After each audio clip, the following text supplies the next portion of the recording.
ظاہر کے خلاف مدد کا ہونا، میری بات یاد رکھنا ہمیشہ، ظاہر کے خلاف مدد کا ہونا نہ ایمان سے مقصود ہے، نہ ایمان کا نتیجہ ہے، نہ ایمان کا تقاضا ہے، نہ یہ ایمان کا کمال ہے، کچھ نہیں۔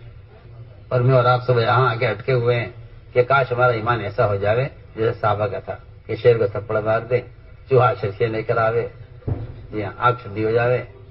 بسم اللہ الرحمن الرحیم۔ زیر سماعت آنے والے ذرنی اقوال حضرت جی مولانا سعد صاحب دامت برکاتہم کے بیان سے منتخب شدہ ہیں۔ ان ذرنی اقوال کو پوری امت تک پہنچانے میں ہمارے ساتھ معاونت فرمائیں، ساتھ ہی اپنی دعاؤں میں پوری امت کو ضرور یاد رکھیں۔ جزاکم اللہ احسن الجزا۔ میرے انتہائی محترم بزرگوں، دوستو، عزیزو، سب سے پہلے یہ بات جاننی چاہیے کہ ایمان بالغیب اصل ہے، اور ایمان بالغیب کی اہمیت اس لیے ہے کہ جو لوگ اپنے تجربات، اپنے مشاہدات، اپنی نظر آنکھوں، سر کی آنکھوں سے دیکھ کر اگر وہ ایمان قبول کریں گے تو اس کو ایمان نہیں بلکہ کفر کہا جائے گا، اس کو ایمان نہیں بلکہ کفر کہا جائے گا۔ اور کفر کی سب سے گندی شکل اور کفر کا جو کمال ہے وہ غیبی نظام کو دیکھنے کا مطالبہ ہے، غیبی نظام کو دیکھنے کا مطالبہ ہے۔ اللہ حفاظت فرمائے،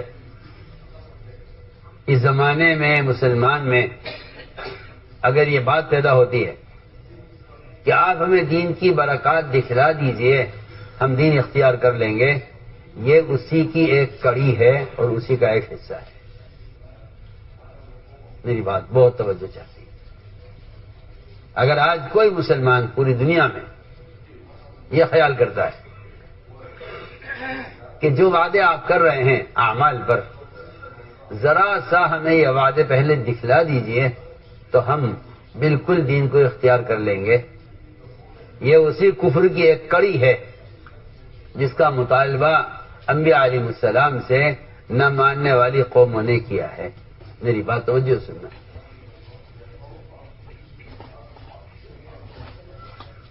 دین سے پہلے دین کی برکات کو دیکھنا دین اختیار کرنے کے لیے، اس لیے آپ دیکھ لیجیے امت کا حال۔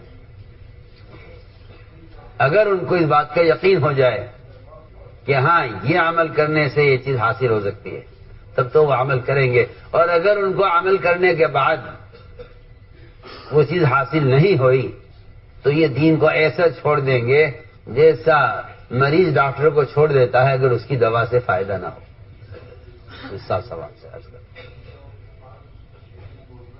برکتیں کام کے ساتھ اور برکتیں اعمال کے ساتھ موعود ہیں، مقصود نہیں ہیں، موعود ہیں، مقصود نہیں ہے۔ میں کیا عرض کروں، بات سمجھ میں آوے یا نہ آوے، مقصود تو جنت بھی نہیں ہے، مقصود تو جنت نہیں۔ جو دنیا تباہ ہونے والی ہے وہ مقصود کیسے ہو سکتی ہے دین سے، جب باقی ہونے والی جنت مقصود نہیں ہے تو تباہ ہونے والی دنیا مقصود کیسے ہو سکتی ہے؟ ہلاک ہونے والی دنیا، تباہ ہونے والی دنیا جس کی اللہ کے حیثیت ایک مچھر کے پر کی نہیں ہے، اگر وہ اندازہ کر لی جائے وہ کیسے مقصود ہو سکتی ہے جب باقی ہونے والی وہ جنت جس کی نعمتوں کسی نے سوچا نہیں اور کوئی اس کو بیان نہیں کر سکتا، جب وہ جنت مقصود نہیں ہے تو پھر دنیا مقصود کیسے ہو سکتی ہے؟ تو میں نے ایک بات عرض کی ہے کہ کسی مسلمان کا خیال کرنا کہ پہلے ہمیں آپ دین کی برکتیں دکھلا دیجئے ہم دین اختیار کر لیں گے، یہ اس کفر کے زمانے کی ایک کڑی ہے جس کا مطالبہ نبیوں سے ان کی کافر قوموں نے کیا ہے۔ یہ میں ایک بنیادی بات عرض کرتا ہوں، اور اس میں بھی کفار کے مطالبات مختلف ہوتے تھے۔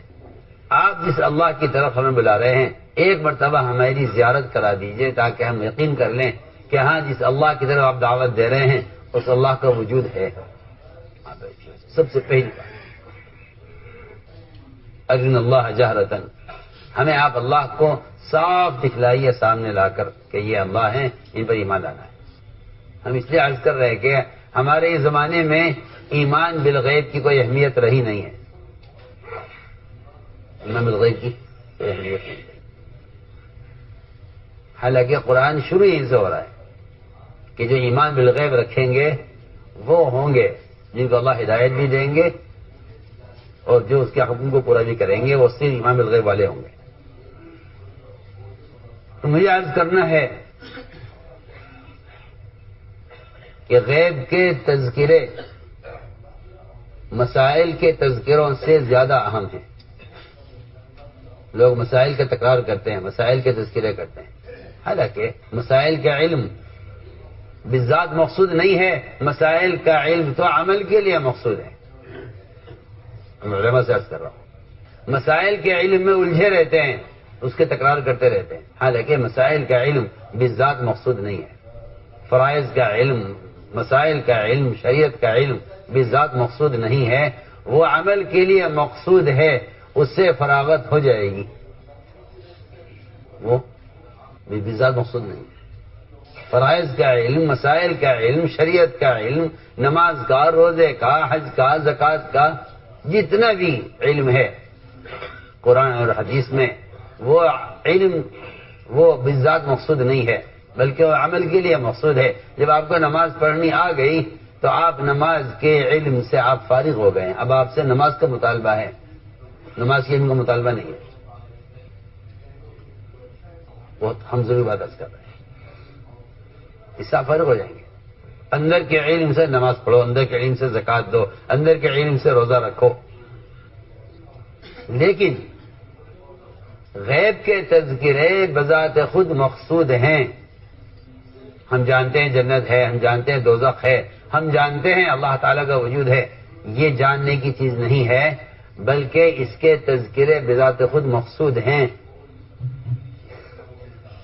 تاکہ وعدوں کا یقین، وعیدوں کا خوف، وعدوں کا یقین، وعیدوں کا خوف اپنی جگہ باقی رہے، اس کی سطح نیچے نہ اترے۔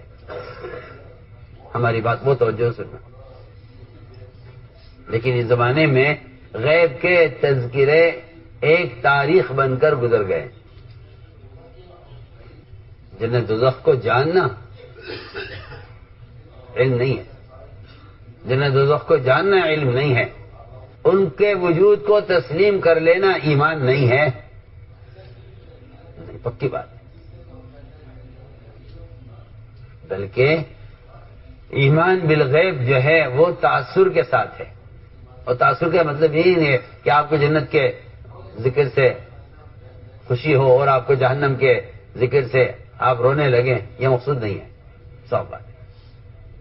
اگر جہنم کے تذکرے سے رونا نہیں آتا تو اس بات کی علامت نہیں ہے کہ آپ کے اندر یقین نہیں ہے، بلکہ جہنم کے تذکروں سے اگر وعیدوں کا اتنا خوف پیدا ہو جائے جو آپ کو جہنم والے اعمال سے روک دے،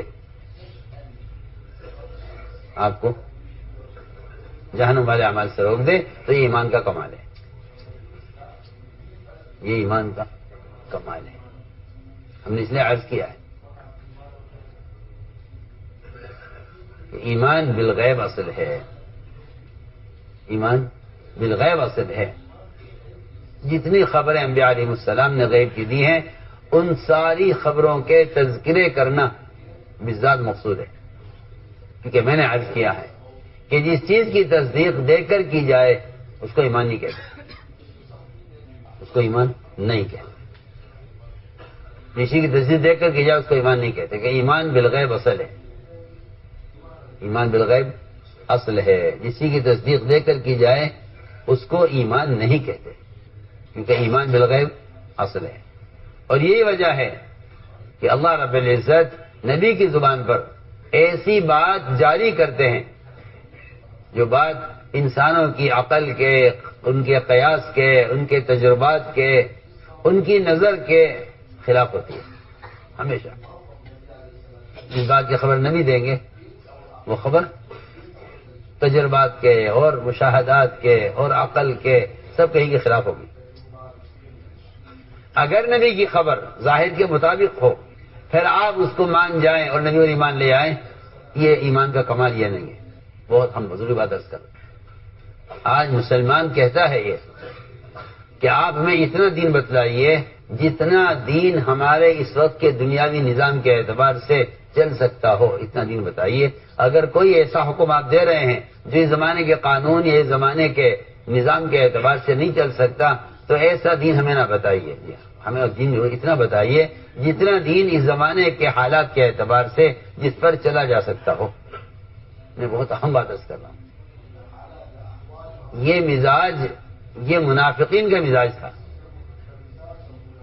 کہ وہ یہ کہتے تھے دین تو اختیار کرو مگر اتنا اختیار کرنا جتنا دین تمہارے حالات کے اعتبار سے مناسب ہو. جو چیز تمہارے حالات کے اعتبار سے کہ مخالف اس کو چھوڑ دو، جتنا تم کر سکو اتنا کر دو. جبکہ آپ غور کریں اس پر کہ سب سے پہلی بات ہے کہ اللہ تعالی نبی کی زبان پر دو چیز جاری کرتے ہیں، ایک اخبار ایک احکام. اخبار اور خبریں جو جاری کریں گے زبان پر، وہ خبریں وہ انسانی عقلوں کے بالکل خلاف ہوں گی. اب دو قسم کے لوگ ہوں گے، یا تو بات کو قبول کرنے والے یا بات کا انکار کرنے والے، یا بات کو قبول کرنے والے یا بات کا انکار کرنے والے. میں پہلی مثال دے رہا ہوں کہ نبی جو خبر دیں گے وہ خبر ظاہر کے بالکل خلاف ہوگی. امتحان ہے ایمان والوں کا. اگر یہ مان جائیں اس کو، اگر انہوں نے خبروں کو عقل کے خلاف تسلیم کر لیا تو یہ احکام کو بھی عقل کے خلاف تسلیم کریں گے. اور اگر ان کو خبروں میں شک ہے تو پھر ظاہر بات ہے کہ جو نبی کی لائی ہوئی خبر کا یقین نہیں کریں گے وہ اس کے لائے ہوئے احکام کو قبول نہیں کریں گے. میں بہت اہم بات عرض کرتا ہوں. تو جو خبر کو قبول کر لیں ان کے لیے احکام کو قبول کرنا آسان ہے. میں مثال عرض کرتا ہوں کہ نبی جو خبر دیتے ہیں وہ خبر ظاہر کے بالکل خلاف ہوتی.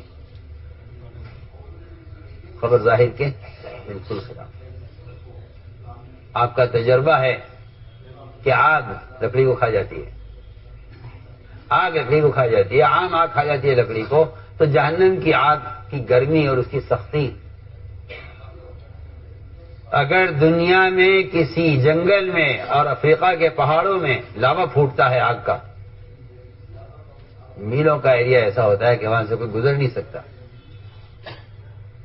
میلوں کا ایریا ایسا ہوتا ہے جہاں سے کوئی قریب سے گزر نہیں سکتا. اتنی تپش اس لاوے کی ہوتی ہے جو لاوا زمین سے پھوٹتا ہے آگ کا.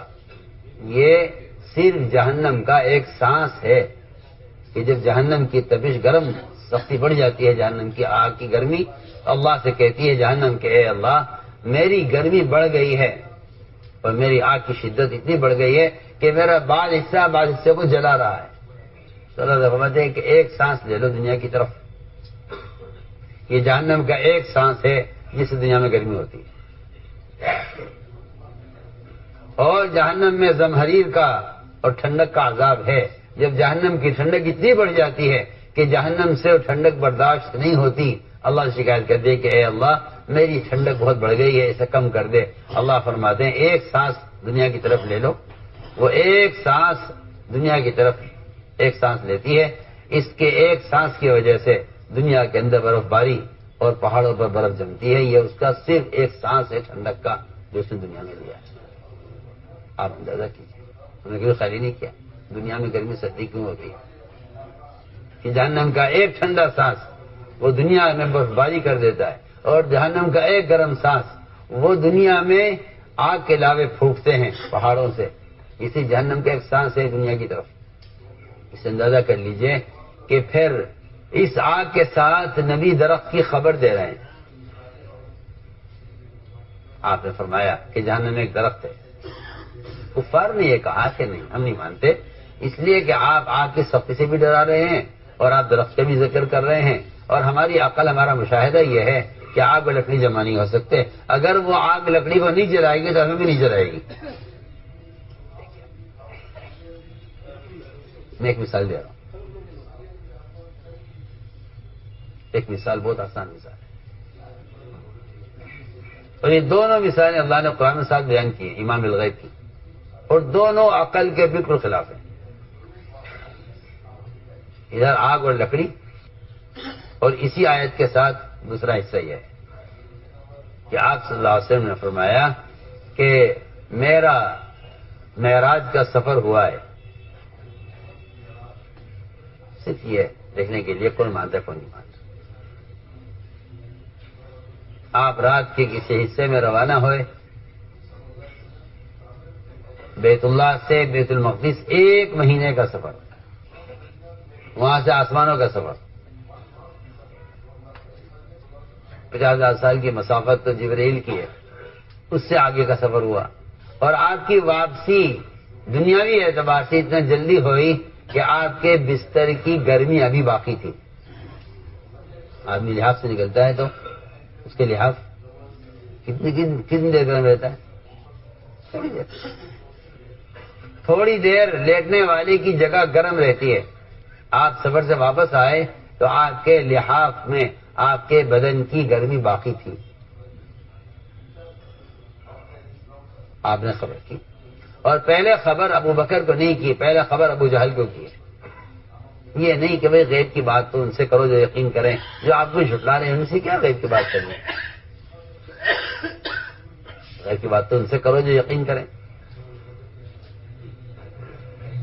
آپ نے پہلے ابو جہل کو خبر کی, لوگ دوڑے لگے وہ صدیق کو جا کے کہا کہ آپ کو معلوم ہے آپ کے ساتھ کیا کہہ رہے ہیں, یہ کیا کہہ رہے ہیں کہ وہ یہ کہتے ہیں کہ 1 مہینے کی مسافت مکے سے بیت المقدس کی اور وہاں سے آسمانوں کی, یہ سارا سفر رات کی اتنی دیر میں ہو گیا کہ آپ کی واپسی سے تک آپ کا بستر ٹھنڈا نہیں ہوا تھا.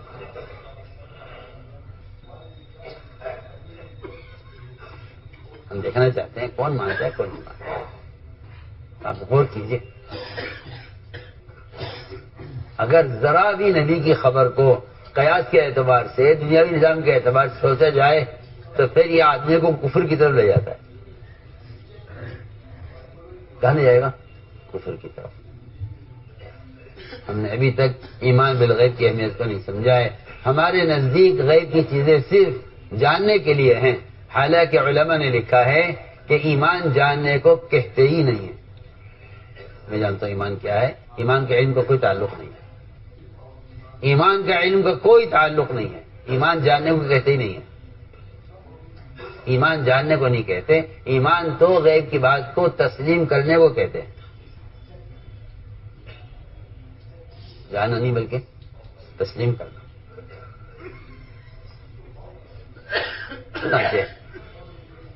آپ نے خبر دی, آپ نے پوچھا کہ عائشہ سے, عائشہ نے پوچھا آپ سے کہ رسول اللہ یہ تو بتائیے آپ پر سب سے زیادہ سخت دن کون سا گزرا ہے تکلیف کا؟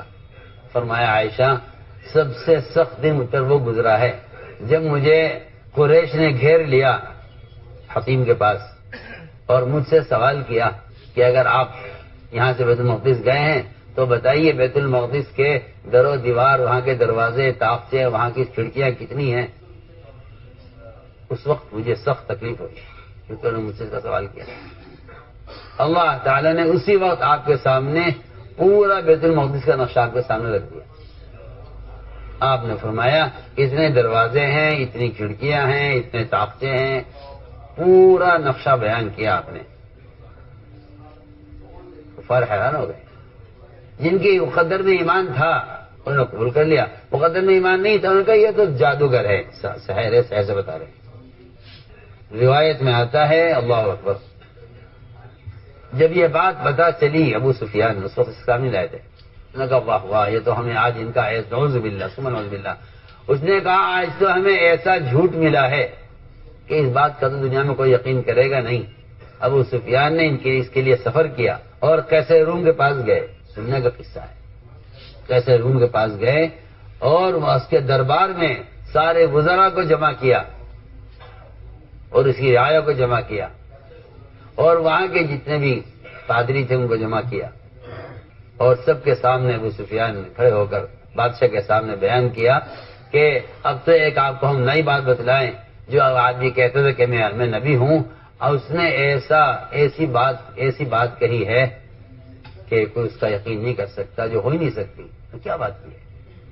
ابو سفیان نے کھڑے ہو کر روم کے دربار میں بیان کیا کہ وہ یوں کہتے ہیں کہ میں رات کو چلا مکہ مکرمہ سے بیت المقدس اور وہاں سے آسمانوں کا سفر ہوا اور میری اتنی جلدی واپسی ہو گئی.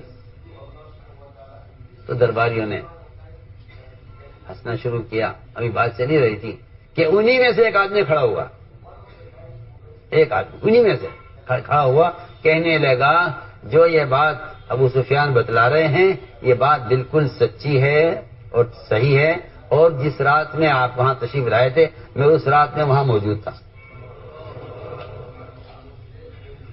ابو سفیان حیران ہو گیا. اس امید پہ گئے تھے کہنے کے سب جھٹلائیں گے آپ کو, انہی میں سے ایک آدمی کھڑا ہوا. میں کہا یہ بالکل صحیح کہہ رہے ہیں. اور مجھے کیوں, کیسے ایسا کیسے ہو سکتا ہے؟ اس آدمی نے یہ کہا کہ جس رات محمد صلی اللہ علیہ وسلم نے بیت المقدس میں آمد کی ہے, میں اس رات بیت المقدس کے دروازے بند کرنے کی ڈیوٹی میری تھی. میری ڈیوٹی تھی رات کو دروازے بند کر کے صبح کو کھولتا تھا. میں نے پوری کوشش کی کہ دروازہ بند ہو جائے, لیکن باوجود کوشش کرنے کے جو دروازے بالکل ہلکے ہلکے دروازے تھے وہ مجھ سے بند نہیں ہوا. مستری کو بلایا گیا کہ یہ دروازہ پھنس رہا ہے, اس نے لاکھ کوشش کر لی, دروازہ ہل کے نہیں دیا اپنی جگہ سے, دروازہ بند نہیں ہو سکا اس رات. ہم دروازے کو چھوڑ کر چلے گئے. صبح ہم آئے تو دروازے کے باہر کسی گھوڑے کے باندھنے کا بھی آثار تھے کہ آپ کے براق نے کو وہاں باندھا گیا تھا, اس کے بھی آثار موجود تھے. اور وہ خود یہ کہتے ہیں, اس آدمی نے خود یہ بیان دیا کہ ہماری کتابوں میں لکھا ہوا ہے کہ یہی وہ رات ہوگی, یہی تاریخ ہوگی جس تاریخ میں آپ تشریف لائیں گے اور بیت المقدس میں آپ داخل ہوں گے, یہ وہی رات ہے. ابو سفیان کی بات اس لیے تھی تاکہ یہ سب لوگ انکار کریں گے اور یہاں صلی اللہ علیہ وسلم کی بات سے جھٹلایا جائے گا. اللہ نے ان کے ہی آدمی سے بیان دلوایا. انہوں نے فاروق دربار میں صاف کہا کہ جو کہہ رہے ہیں بالکل سچ کہہ رہے ہیں, اور میں اس رات میں وہاں موجود تھا جس رات آپ تشریف لائے بیت المقدس میں, وہاں سے آسمانوں کا سفر ہوا. میں تو ایک مثال عرض کر رہا ہوں. ایمان بالغیب کسے کہتے ہیں؟ ایمان بالغیب کہ نبی کی خبر جو ہوگی وہ ظاہر کے بالکل خلاف ہوگی. آپ صلی اللہ علیہ وسلم نے اس طرح اپنی اللہ تعالیٰ نے ایسی باتیں آپ کو زبان پر جاری کی ہیں کہ جن باتوں کا یقین کرنا اسی کے لیے مقدر ہو سکتا ہے جس کے مقدر میں اللہ نے خیر رکھی ہو. چنانچہ آپ صلی اللہ علیہ وسلم نے اپنی امت کو یہ خبر دی, جن کے مقدر میں ایمان لانا تھا وہ لائے, کیونکہ نبی جو خبر دیتے ہیں وہ سب کے لیے ہوتی ہے. ان خبروں سے ایمان والوں کا ایمان بڑھتا ہے, کافر کا کفر بڑھتا ہے, اور ان خبروں سے منافقین کا شک بڑھتا ہے. جس طرح ایک پانی وہ ہر قسم کے پھل پھول کو اگاتا ہے, ایسے ہی غیب کی خبریں وہ تینوں کی کیفیت میں اضافہ کرتی ہیں, منافق کے نفاق میں, کافر کے انکار میں, اور مومن کے ایمان میں. جس طرح پانی ہر قسم کی چیز کو اگاتا ہے, درخت سے پھول بھی اگتے ہیں, کانٹے بھی اسی سے اگتے ہیں, زخم بھی اسی سے اگتا ہے, نقصان ہو یا نفع ہر چیز پانی سے اگتی ہے. کیونکہ اسی طرح اللہ رب العزت کا نظام یہ ہے کہ غیب کی خبریں وہ ایمان میں, نفاق میں اور کفر میں, تینوں میں غیب کی خبروں سے اضافہ ہوتا ہے. میں نے عرض کیا ہے کہ یہ مثالیں ہیں ایمان بالغیب کہ نبی جو خبر دے رہے ہیں اس خبر کو نبی کے اعتماد پر یقینی مانا جائے. نبی کے اعتماد پر تو یقینی مانا جائے کہ ہاں یہ بات حق ہے, ہم مانتے ہیں. اس لیے حضور اکرم صلی اللہ علیہ وسلم نے اپنے صحابہ کے ایمان کو ٹٹولا بھی ہے کہ ان کا غیب پر کتنا یقین ہے. یہ مجھے دونوں باتیں عرض کرنی ہیں. کچھ آپ کے اقوال خبروں میں ہیں اور کچھ آپ کے اقوال احکام میں ہیں. اگر خبروں کا یقین کر لیں گے تو پھر احکام کو بھی قبول کر لیں گے, اور جو نبی کی خبر کا انکار کر دے گا وہ حکم کا بھی انکار کرے گا. حکم کا بھی انکار کرے گا, وہ یہ کہے گا کہ دنیا کے حالات اس وقت ایسے نہیں ہیں کہ نبی کے طریقے پر تجارت ہو، نبی کے طریقے پر زراعت ہو، حالات ایسے نہیں ہیں. جی ہاں، یہ نیا دین لائیں گے، کیونکہ جنہیں حکموں کا یقین نہیں ہوگا ان کو وعدوں کا بھی یقین نہیں ہوگا. اس لیے میں نے عرض کیا کہ ایمان بالغیب کی مثالیں پڑھو حدیثوں میں کہ ایمان بالغیب کیا ہے، کہ نبی کی بات کی تصدیق کرنا، نبی کے اعتماد پر. جتنے سچے آپ صلی اللہ علیہ وسلم اللہ کے احکام کے بارے میں ہیں، اتنا ہی اعتماد آپ کی ذات پر، آپ کے ذاتی معاملات میں بھی کرنا ہوگا. آپ صلی اللہ علیہ وسلم نے ایک دیہاتی سے گھوڑا خریدا، نبی کی بات پر ایمان، نبی کی بات پر ایمان لاؤ. دیہاتی سے گھوڑا خریدا، معاملہ ہو گیا. آپ صلی اللہ علیہ وسلم اس کو قیمت دینے کے لیے آگے بڑھے. پیچھے لوگ ملے، دیہاتی سے گھوڑا بیچو گے؟ اس نے یہ نہیں کہا بک چکا ہے. اسے قیمت زیادہ ملنے لگی، اپنی بات سے پھر گیا اور آواز دے کر اے محمد صلی اللہ علیہ وسلم، کیا آپ گھوڑا خریدیں گے؟ ان کو بیچ دوں؟ فرمایا میں خرید چکا ہوں. اس نے کہا واللہ ما بعتک، میں نے تو خدا کی قسم آپ کو بیچا ہی نہیں ہے. آپ نے فرمایا میں خرید چکا ہوں نا، تمہارا معاملہ ہو چکا ہے، بھاؤ طے ہو چکا ہے، میں تمہیں قیمت دینے جا رہا ہوں. اس نے کہا نہیں میں نے آپ کو نہیں بیچا. میں کہ نہیں میں خرید چکا ہوں. اس کے پاس اس سے اچھا کوئی بہانہ نہیں تھا. اس نے کہا آپ گواہ لائیے، اور گواہ کوئی تھا نہیں، آپ اور وہ گھوڑے والا، ان دو کے علاوہ کوئی تیسرا نہیں تھا. اس لیے میں نے عرض کیا نا کہ اگر کوئی مومن یہ کہتا ہے کہ میں ایمان لے آیا تو اللہ تعالیٰ اس کا امتحان لیے بغیر چھوڑیں گے نہیں اس کو، کوئی بھی ہو کسی بھی زمانے میں. یہ امتحان قیامت تک چلے گا. ہاں آپ یہ مت سمجھیے کہ امتحان کا زمانہ گزر گیا، ایسا نہیں ہے. قیامت تک ہر مسلمان کا کہ ایمان کا امتحان ہوتا رہے گا. سنیے تو صحیح کہ انہیں ہماری بات پر کتنا یقین ہے. یہ قیامت تک چلے گا. اس لیے کوئی بھی اگر یہ کہے جی میں ایمان والا ہوں تو اللہ تعالیٰ اس کے آمنا کہنے کو قبول نہیں کریں گے جب تک اس کا امتحان نہ دے. صحابی آپ پر ایمان لائے، خزیمہ بن ثابت رضی اللہ تعالی عنہ، ان کے ایمان کا امتحان تھا کہ دیکھتے ہیں ان کو نبی کی بات پر کتنا یقین ہے. ایمان تو لائے ہیں، یہ ایمان تو لے آئے. یہ تھوڑی ہے کہ ایک کافر اگر اسلام میں داخل ہو جائے تو اس کو اس کے حال پر چھوڑ دیا جائے کہ نہیں تم ایمان لاؤ گے تو ہم تمہارے ایمان کو پرکھیں گے. چنانچہ دیہاتی نے کہا آپ سے گواہ لائیے. میں گواہ تو کہیں نہیں، لیکن میں سچ کہہ رہا ہوں کہ معاملہ ہو گیا ہے. اس نے کہا نہیں میں نے آپ کو نہیں بیچا. ادھر خزیمہ گزر رہے تھے، انہوں نے سنا کہ وہ دیہاتی آپ سے گواہ مانگ رہا ہے. نبی سے گواہ مانگ رہا ہے؟ نبی سے گواہی طلب کرنے کا مطلب ہی یہی ہے کہ آپ نبی کا انکار کر رہے ہیں.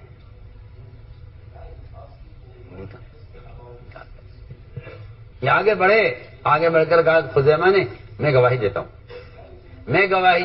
کہ آپ نے گھوڑے سے خرید لیا تھا، معاملہ طے ہو گیا تھا، میں گواہی دیتا ہوں. آپ صلی اللہ علیہ وسلم نے ان کے امتحان کے لیے ان سے پوچھا کہ اے خزیمہ تم نے گواہی کیسے دی ہے جو تم موقع پر موجود نہیں تھے. یہ سوال اس کا سوال نہیں ہے یہ کہ آپ کی گواہی کا اعتبار نہیں ہے کیونکہ آپ موقع پر موجود نہیں تھے. نہیں، یہ سوال سخت امتحان ہے کہ اگر ہم ڈانٹ کر پوچھتے ہیں تم نے کیسے گواہی دی تو ہم دیکھنا چاہتے ہیں کہ آپ اپنی گواہی پر جمتے ہیں یا پھسل جاتے ہیں. ہماری بات توجہ سننا. خدا نہ کرے کہ یہ کہہ دے جی مجھے معلوم نہیں کہ آپ نے خریدا نہیں خریدا. ہم سوال کریں گے آپ سے سختی سے آپ نے گواہی کیسے دی ہے جب آپ موقع پر موجود نہیں تھے؟ آپ نے کیسے کہا؟ آپ نے سوال کیا ان سے، اور یہ سوال سخت امتحان تھا کہ دیکھنا یہ ہے، کیونکہ ایک اصولی بات ہے یہ کہ سچ بولنا کمال نہیں ہے. سچ بولنا کمال نہیں ہے. اگر کوئی حال آ جائے اس سچ پر جمنا کمال ہے. یہ اللہ تعالیٰ ہر سچ بولنے والے کا امتحان لیں گے، سب کا. جو سچ بولے گا اس کا امتحان ہوگا. جھوٹ بولنے والوں کا کوئی امتحان نہیں ہے. منافقین کا کوئی امتحان نہیں ہوتا تھا, کوئی امتحان کی قابل نہیں ہے. امتحان تو جاننے والے کا ہوتا ہے, جاہل کا کوئی امتحان نہیں ہوتا. جاہل کا کوئی امتحان نہیں ہوتا. امتحان تو سیکھنے والوں کا ہوتا ہے, پڑھنے والوں کا امتحان ہوتا ہے. آپ غور کیجیے, منافقین جھوٹ بولتے تھے, آپ ہنس کر اور بہت خوش اخلاقی سے ان کے جھوٹ کو آپ قبول کر لیا کرتے تھے. اگر کوئی مومن سچ بول دے تو اللہ تعالیٰ اس کی سچائی کو آزمانے کے لیے اس پر حالات لاتے ہیں. اس لیے اصولی بات یہ ہے کہ جھوٹ بولتے ہی عذاب نہیں آتا اور سچ بولتے ہی کامیابی نہیں آتی. اللہ تعالیٰ سچ بولنے والوں کے لیے کامیابی کو دیر سے لاتے ہیں. اور لوگ یہ کہتے ہیں میں تو سچ بول رہا تھا, یہ دیکھو کیا ہو گیا. نہیں, کوئی گھبرانے کی بات نہیں ہے. اللہ تعالیٰ تجھ پر حالات لا کر دیکھنا چاہتے ہیں کہ تو سچ پر جمنے والا ہے یا نہیں. کعب بن مالک ان کے ساتھیوں نے سچ بول دیا, ان پر حالات آ گئے. 50 راتیں گزری ناراضگی کی, ہم تمہیں آزما کر دیکھیں گے, تم نے سچ بولا ہے, تم اس پہ کتنے جمنے والے ہو. لوگوں نے کہا ان سے جا کر کہتے جی ہم نے غلط بیان دے دیا تھا, بات یہ ہے کہ ہمیں عذر تھا اس لیے ہم نہیں نکلے اللہ کے راستے میں. لیکن نہیں, جھوٹ نہیں بولنا ہے, جو چاہے ہو جائے. اللہ تعالیٰ سچ بولنے والوں کو آزما کر دیکھتے ہیں. تو میں اس کی مثال دے رہا تھا کہ آپ نے پوچھا خزیمہ تم نے کیسے گواہی دی گھوڑے کے بارے میں جب تم موقع موجود نہیں تھے. عرض کیا میں گواہی کیسے نہ دوں, ایک گھوڑے کی بات ہو رہی ہے یہاں. آپ نے ہمیں جنت کی, دوزخ کی, عذاب قبر کی, ملائکہ کی, عرش و کرسی کی, اللہ کے وجود کی خبر دی ہے. ہم تو کہیں بھی آپ کے ساتھ نہیں تھے, ہم تو کہیں بھی آپ کے ساتھ نہیں تھے. عجیب جواب دو, ہم تو کہیں بھی آپ کے ساتھ نہیں ہیں. اگر ہر چیز کی تصدیق دیکھ کر کرتے, ہم نے کچھ بھی نہیں دیکھا. ہم نے تو ہر بات کو تسلیم کیا ہے آپ کے کہنے کی وجہ سے. آپ فرما رہے ہیں اس لیے ہم کہہ رہے ہیں. چنانچہ آپ نے فرمایا کہ خزیمہ آج کے بعد جس بات کے بارے میں گواہی دیں, ان کی تنہا کی گواہی 2 کے برابر مانی جائے. یہ ان کو ہم سچائی کی سند دیتے ہیں آج. یہ تو میں نے عرض کیا کہ اگر نعوذ باللہ ثم نعوذ باللہ گھبرا کے یہ کہتے جی مجھے معلوم نہیں, یہ تو ان کا امتحان ہوا. اور ایک صحابی عبداللہ بن سعد بن سرح جو آپ صلی اللہ علیہ وسلم کے پاس بیٹھ کر وحی لکھا کرتے تھے, قرآن لکھتے تھے, آسمان سے وحی آتی تھی. آپ صلی اللہ علیہ وسلم کی کیفیت کو خود دیکھتے تھے کہ آپ کو سردیوں پسینے آ جاتے تھے اور آپ کے وحی کے وقت کا بوجھ اتنا ہوتا تھا کہ اس کو کوئی برداشت نہیں کر سکتا. زید بن ثابت کہتے ہیں کہ آپ پر وحی آئی, ایک لفظ آپ قرآن کا نازل ہوا, ایک لفظ, صرف ایک لفظ قرآن کا نازل ہوا. اس وقت آپ کا گھٹنا میری ران کے اوپر تھا تو اتنا بوجھ مجھ پر تھا کہ میری ران کی ہڈی ٹوٹنے کو تھی. اتنا بوجھ ہوتا تھا وحی کا. اللہ تعالیٰ نے آزما کر دیکھا کہ دیکھیں تو صحیح, یہ جو وحی لکھ رہے ہیں آپ کے پاس بیٹھ کر, انہیں اس وحی کے غیبی خبر ہونے پر کتنا یقین ہے کہ یہ واقعی خبر غیب سے آئی. اللہ نے آزمایا ان کو. میں بہت اہم بات عرض کر رہا ہوں, اللہ نے ان کو آزمایا. صحابی تھے, وحی لکھتے تھے اخبار بیٹھ کر. اللہ تعالیٰ نے انسان کی تخلیق کے مراحل نازل کیے, ہم نے انسان کو کیسے بنایا, سارے مراحل, کیا کن کن کیفیتوں سے بچہ گزرتا ہے ماں کے پیٹ میں, اللہ نے سب بیان کیا. آخر میں فرمایا اللہ تعالیٰ نے فتبارک اللہ احسن الخالقین, اللہ کی ذات بہت بابرکت ہے, سب سے اچھا پیدا کرنے والے ہیں. یہ آیت آپ پر نازل کی اور آپ کے بولنے سے پہلے ان صحابی کی زبان پر اللہ نے یہی لفظ جاری کر دیا. اس صحابی نے کہہ دیا آپ سے پہلے فتبارک اللہ احسن الخالقین. آپ نے فرمایا کہ ہاں یہ بھی لکھ لو, یہ بھی بہت خطرناک امتحان ہے, تو یہ بھی لکھ لو.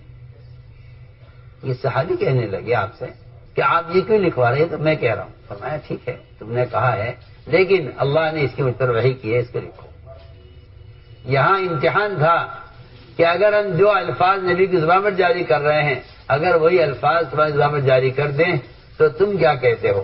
تم یہ کہتے ہو کہ نہیں جی وحی دوسری نبی پر آتی ہے تو تم ایمان والے ہو، اور اگر تم یہ کہتے ہو کہ نہیں وحی مجھ پر بھی آتی ہے تو تم کافر ہو۔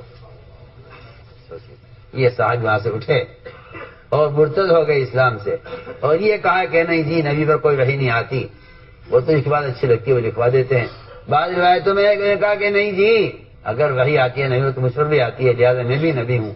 آپ نے فرمایا اگر یہ بیت اللہ کا پردہ پکڑے ہوئے ملے اس کے قتل کر دیں، اس کو چھوڑنا نہیں ہے، قتل کر دیں۔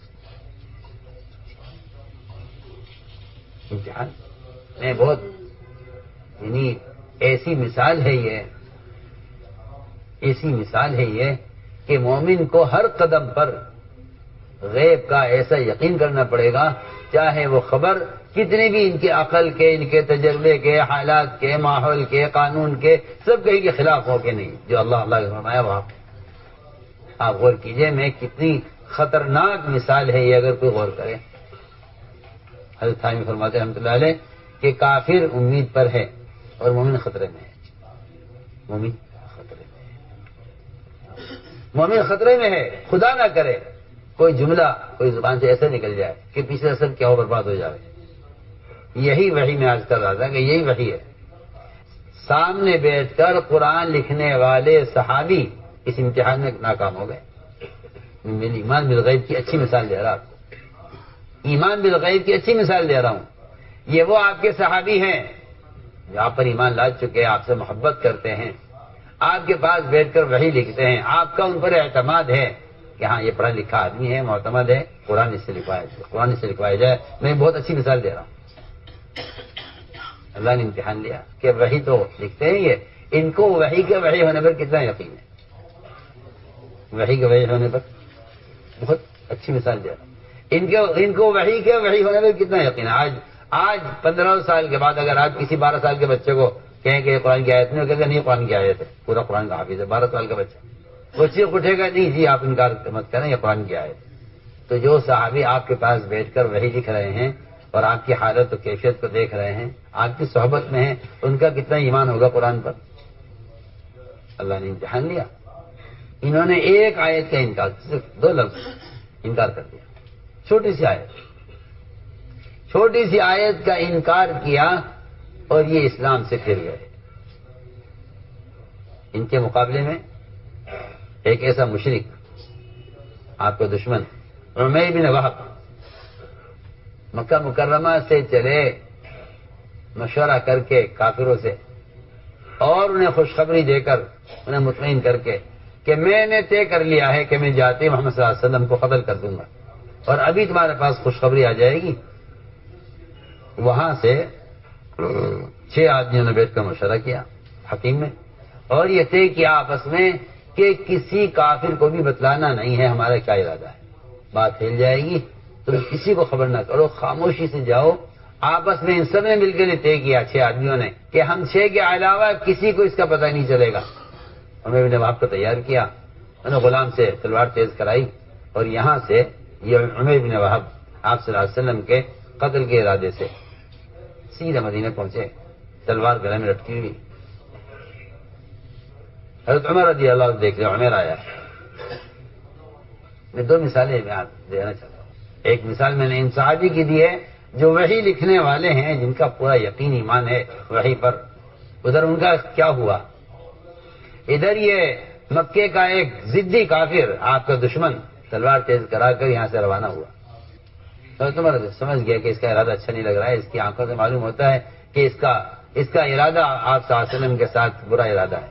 حضرت عمر نے پکڑ لیا اس کو اور ساتھیوں سے کہا، صحابہ سے، کہ جا کر بیٹھ جاؤ اللہ کے نبی کے پاس، اس کو قریب بیٹھنے کی جگہ نہ ملے، یہ دور بیٹھے آپ سے، اس کا ہاتھ نہ پہنچے آپ تک۔ سامنے عمر رضی اللہ تعالیٰ عنہ مسجد کے دروازے کے سامنے اس کا گریبان اس کی تلوار کے ساتھ پکڑے ہوئے تھے۔ اب میں عمر اس کے گریبان چھوڑ فرمایا عمر یہاں آؤ میرے پاس۔ صحابوں کو پیچھے ہٹایا آپ نے، ان کو آگے بٹھایا، عمر یہاں بیٹھو میرے پاس۔ کیسے آنا ہوا؟ میں نے کہا جی میں تو اپنے بھائی کو لینے کے لیے آیا ہوں۔ فرمایا نہیں عمر سچ بتلاؤ کیسے آنا ہوا؟ اجی میں کہہ تو رہا ہوں اپنے بھائی کو لینے آیا ہوں۔ میں عمر یہ بتلاؤ تم نے حتیم میں بیٹھ کے 6 آدمیوں کے ساتھ کیا مشورہ کیا؟ صرف ایک خبر غیب کی ایک خبر ایک کافر کو دی جا رہی ہے اور غیب کا ایک غیب پر ایمان لانے والے کے لیے ایک خبر اس کی زبان پر قرآن کا ٹکڑا آپ نے جاری کر دیا اللہ نے. عمیر بن وہب نے جیسے آپ کو زبان سے یہ سنا کہ عمیر سچ بتاؤ تم نے فلاں فلاں فلاں فلاں 6 آدمی حتیم میں تم بیٹھے تھے, تم نے آپس میں فیصلہ کیا تھا کہ اس بات کی کسی کو خبر نہیں ہوگی اور جاتے ہی میں محمد صلی اللہ علیہ وسلم پر حملہ کر دوں گا, تم اس ارادے سے نہیں آئے ہو. ہم نے اتنا جملہ سنا اور سنتے ہی یہ کہا کہ میں آج کی بات سن کر اب تک میں نے آپ کی جتنے وحی کو جھٹلایا ہے میں سب پر ایمان لاتا ہوں اور میں گواہی دوں گا آپ اللہ کے رسول. آپ سنیے, اب میں نے 2 مثالیں عرض کی ہیں ایمان بالغیب. ایک سڑا ہوا کافر آپ کے قدر کے ارادے سے آنے والا, وہ ایک خبر کا یقین کر کے پچھلی ساری وحی کی تصدیق کر رہا ہے. آج تک آپ نے جو کچھ خبریں تھیں میں سب پر ایمان لاتا ہوں. اور ایک صحابی ایمان والے ایک جملہ زبان اللہ نے جاری کر دیا, اگر یہ کہہ دیتے کہ نہیں جی وحی تو آپ پر ہی آتی ہے, ہماری زبان پر اگر جملہ جاری ہوا ہے تو ہمارے امتحان کے لیے ہوا ہے, وحی آپ پر آتی ہے. میں کہا نہیں, آپ پر کوئی وحی نہیں آتی. جس کی بات اچھی لگتی ہے لکھوا دیتے. یہ صحابی مرتد ہوئے اور وہ کافر ایمان لایا. میں آپ کو ایمان بالغیب کی یہ 2 مثالیں آپ سے عرض کرتا ہوں. یہ کہتے ہیں کہ غیب کے تذکرے کرتے رہو, اللہ نہ کرے غیب کے تذکروں کا چھوڑ دینا آدمی کو مسلمان کو دہری بنا دیتا ہے. کیا بنا دیتا ہے؟ دہری. دہری کسے کہتے ہیں؟ دہری اسے کہتے ہیں جو کہتا ہے کہ بھائی کائنات کا نظام کائنات سے چل رہا ہے. یہ دہریت یہ ہے. دہریت آتی ہے مسلمانوں میں غیب کے تذکرے نہ کرنے کی وجہ سے. رفتہ رفتہ رفتہ رفتہ کائنات کے اندر جو تبدیلیاں آتی ہیں ان تبدیلیوں کو کائنات کی شکلوں سے جوڑتے چلے جاتے ہیں. رفتہ رفتہ ان کے یقین بن جاتا ہے. نعوذ باللہ, اللہ تو بنا کر فارغ ہو گئے ہیں, اب زمانہ زمانے سے چل رہا ہے. اسی کو دہریت کہتے ہیں.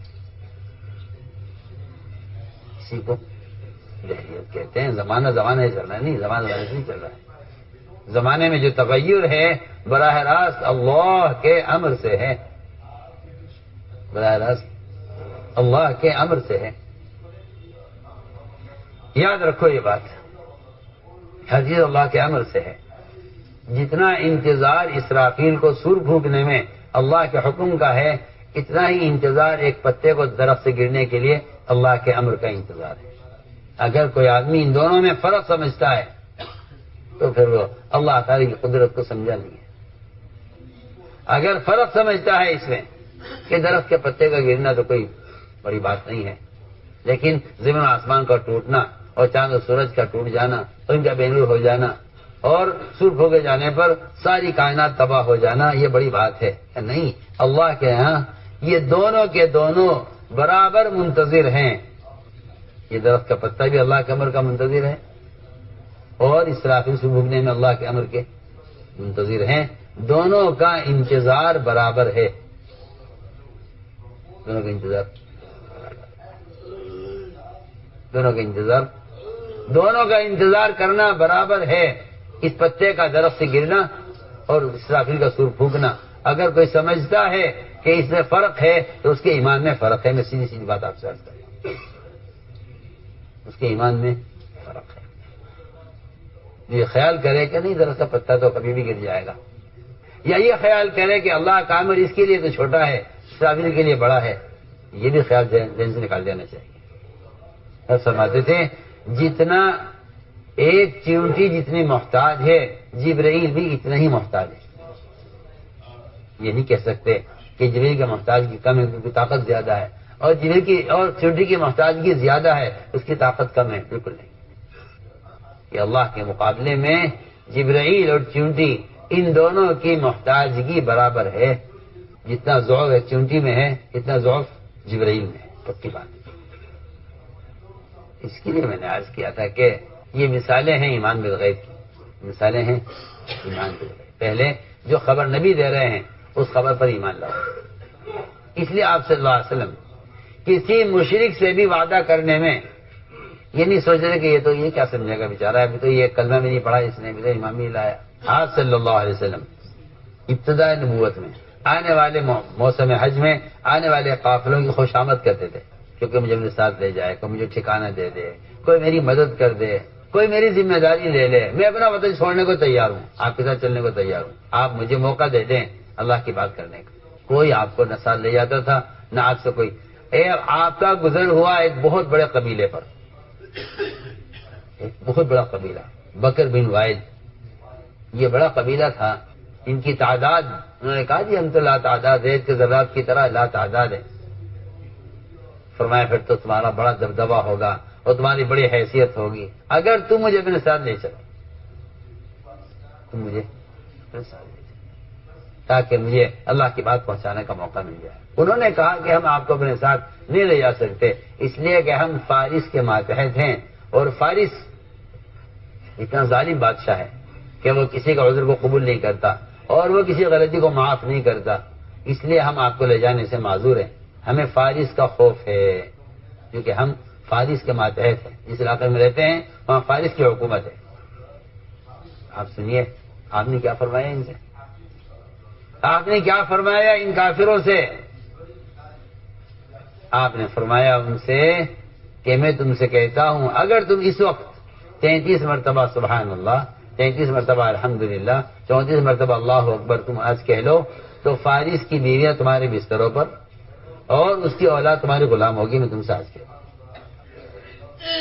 پیچھے ابو لہب کہتے تھے سنو تو کیا کہہ رہے ہیں، کیا کہہ رہے ہیں؟ یہاں ان کی بات کو سننے والا نہیں ہے، یہ کہہ رہے ہیں کہ اگر تم اس وقت 33 مرتبہ، آج تو مسلمان کے نزدیک کوئی چیز نہیں ہے نماز کے بعد کی تسبیحات، اور آپ صلی اللہ علیہ وسلم ان بکر بن وائل قبیلے کے کفار سے کہہ رہے ہیں کہ جس فارس کے خوف سے تم مجھے نہیں لے جا سکتے، میں تم سے کہہ رہا ہوں اگر تم اس وقت 33 مرتبہ سبحان اللہ، 33 مرتبہ الحمدللہ، 34 مرتبہ اللہ اکبر کہہ دو تو فارس کی بیویاں تمہارے بستروں پر ہوں گی، تمہاری باندیاں، اور اس کی اولاد تمہاری غلام۔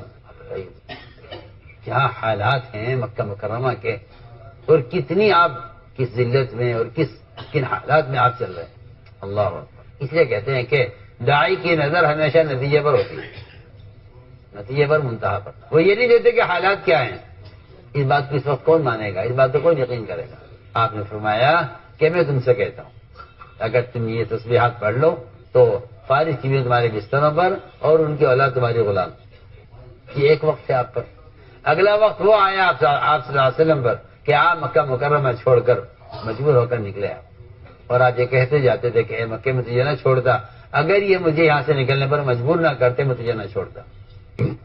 جب آپ نکلے مکہ مکرمہ سے اور آپ صلی اللہ علیہ وسلم کا ہر طرف سے گھیراؤ کیا گیا اور آپ کو تلاش کیا گیا، 100 اونٹ کا اعلان ہوا کہ جو آپ صلی اللہ علیہ وسلم کو مردہ یا زندہ پکڑ لائے اس کے لیے 100 اونٹ کا انعام ہے۔ سراقہ بن مالک کوشش کر کے پہنچ گیا آپ تک اور اس نے آپ کے آثار پا لیے، آپ کے اس کے درمیان چند ہاتھ کا فاصلہ تھا، وہ پہنچ گیا آپ تک۔ ابو بکر صدیق رضی اللہ عنہ رونے لگے، کیا بات ہے ابو بکر کہ جی یہاں تک پہنچ گیا ہے، مجھے آپ کے بارے میں خطرہ ہے۔ میں کہ نہیں، نہ اپنے بارے میں خطرہ کرو نہ میرے بارے میں خطرہ کرو، اللہ جتنا میرے ساتھ ہے اتنا میرے ہر امتی کے ساتھ ہے۔ موسیٰ علیہ السلام نے کہا تھا اپنی قوم سے گھبراؤ مت، اللہ میرے ساتھ ہے۔ آپ سوچیے تو صحیح، اگر صرف موسیٰ علیہ السلام کے ساتھ اللہ کی معیت ہے اور پوری قوم بنی اسرائیل وہ سمندر کے اندر سے پار ہو کر نکل سکتی ہے اور سمندر ان کے لیے پانی ان کے لیے کھڑا ہو جائے پہاڑ کی طرح، پانی کو روک دیا جائے اور راستے بنا دیے جائیں، یہ تو جب ہے جب موسیٰ علیہ السلام یہ نہیں کہہ رہے کہ اللہ ہمارے سب کے ساتھ ہے، کہ نہیں، وہ یہ کہہ رہا ہے ان اللہ کہ موسیٰ علیہ السلام ان معی ربی سیہدین، میرے ساتھ میرا رب ہے وہ راستہ نکالے گا، جب میرے راستے نکلے گا تمہارے لیے بھی نکل جائے گا۔ لیکن آپ نے یہ فرمایا لا تحزن ان اللہ معنا، کہ ابو بکر بات یہ ہے کہ اللہ کی جتنی معیت میرے ساتھ ہے اتنی معیت میرے امتی کے ساتھ ہے۔ ادھر سراقہ بن مالک قریب آ گیا، آپ نے کیا فرمایا؟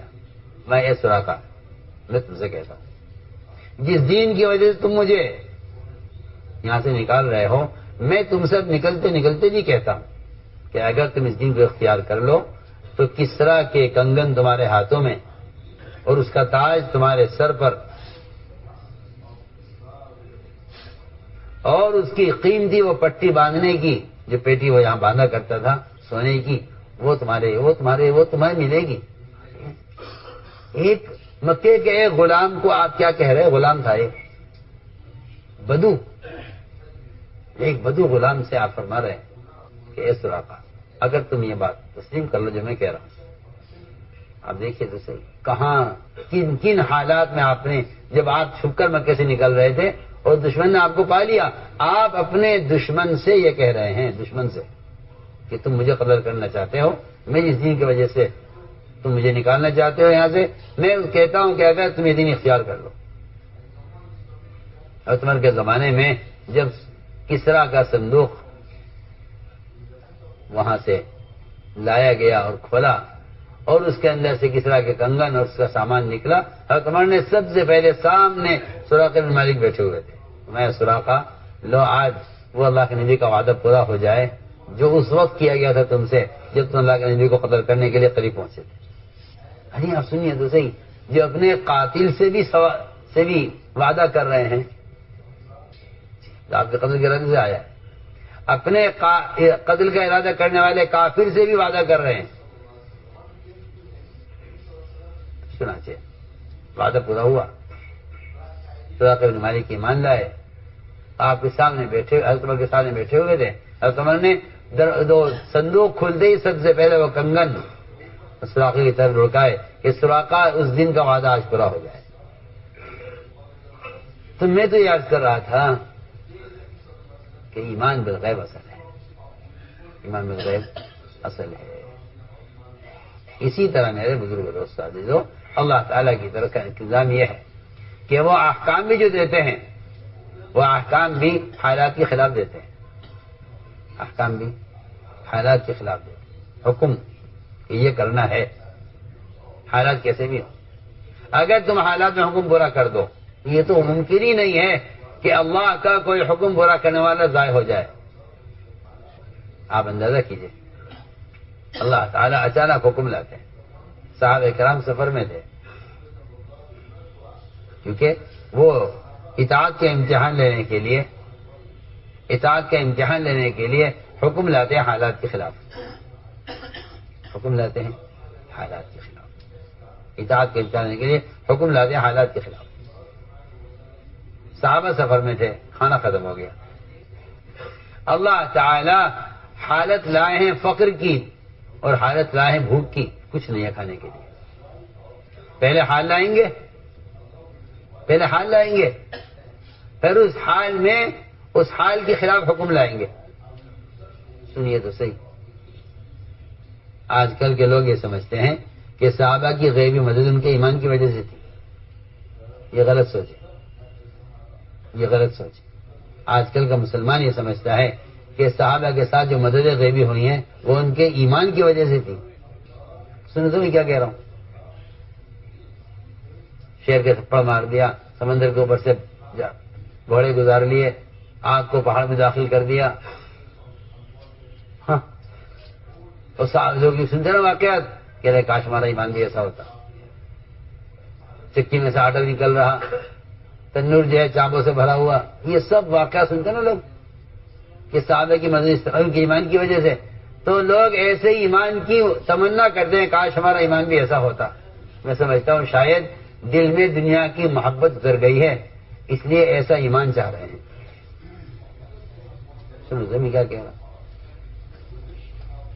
صحابہ کی غیبی مدد سن کر ان کے جیسے ایمان کے لوگ تمنا کرتے ہیں۔ میں یہ سمجھتا ہوں کہ یہ دنیا کی محبت جب دل میں بیٹھ جاتی ہے نا، تو پھر جب سنتے ہیں کہ صحابہ کے لیے 17 اشرفیاں چوہا لے کر آیا ہے، اللہ اکبر، کا ایمان ہے، میری بات یاد رکھیں، اللہ اکبر، یہ ان کے نہ ایمان کا نتیجہ ہے، نہ یہ ایمان سے مطلوب ہے، نہ یہ ایمان کا تقاضا ہے، نہ یہ ایمان کا نتیجہ ہے، کچھ نہیں۔ ظاہر کے خلاف مدد کا ہونا، میری بات یاد رکھنا ہمیشہ، ظاہر کے خلاف مدد کا ہونا نہ ایمان سے مقصود ہے، نہ ایمان کا نتیجہ ہے، نہ ایمان کا تقاضا ہے، نہ یہ ایمان کا کمال ہے، کچھ نہیں۔ اور میں اور آپ سب یہاں آ کے اٹکے ہوئے ہیں کہ کاش ہمارا ایمان ایسا ہو جاوے جیسے صحابہ کا تھا کہ شیر کو تھپڑ مار دے، چوہا شرشے لے کر آوے، جی ہاں آگ ٹھنڈی ہو جاوے۔ یہ میرے آپ کے ذہن میں بیٹھا ہوا ہے، اور یہی وجہ ہے کہ لوگ یہ سمجھتے ہیں کہ توکل تو اس کے اندر آ گیا جس کو اسباب سے فارغ ہو جائے، اسباب چھوڑ دے پھر اللہ اس کی مدد کرے، بس اس کا ایمان ہے، اس کا ہے توکل۔ حالانکہ توکل سے کوئی تعلق ہے نہ ایمان سے کوئی تعلق۔ انہوں نے کیا کہا؟ میں تو شروع میں کہہ چکا ہوں کہ جنت بھی مقصود نہیں ہے، اور آپ یہ سمجھ رہے کہ دنیا میں ظاہری خلا مدد جب ہوگی جب ایمان کامل ہو جائے گا۔ میں کہتا ہوں نہیں، ایمان کا مدد سے کوئی تعلق نہیں ہے۔ انہوں نے کیا کہا؟ جتنی صحابہ کے ساتھ غیبی مددیں ہیں وہ ساری غیبی مددیں حکم پر ظاہر کے خلاف قدم اٹھانے کی وجہ سے۔ بہت آسان بات ہے، تم نے ظاہری خلاف قدم اٹھایا، ہم نے ظاہری کے خلاف تمہاری مدد کی۔ آپ دیکھیے، آپ پڑھیے، پوری سیرت پڑھ لیجیے، آپ کو ہر جگہ جو کامیابی ملے گی وہ ظاہر کے خلاف قدم اٹھانے پر ملے گی کہ ہم نے حکم پورا کر دیا، تم احکام پورے کر دو ظاہر کے خلاف، ہم تمہاری حاجت پوری کریں گے ظاہر کے خلاف۔ یہ ہے معاملہ۔ اس لیے ایمان کا کمال یہ نہیں ہے کہ آپ کے ساتھ ظاہر خلاف مدد ہو جائے، نہیں۔ ایمان کا کمال یہ ہے، ایمان کا کمال یہ ہے کہ آپ ظاہر کے خلاف حکم پورا کر دیں۔ اس لیے میں نے کہا ہے کہ غیبی مدد نہ یہ ایمان سے مقصود ہے، نہ یہ ایمان کا کمال ہے، نہ یہ ایمان کا نتیجہ ہے۔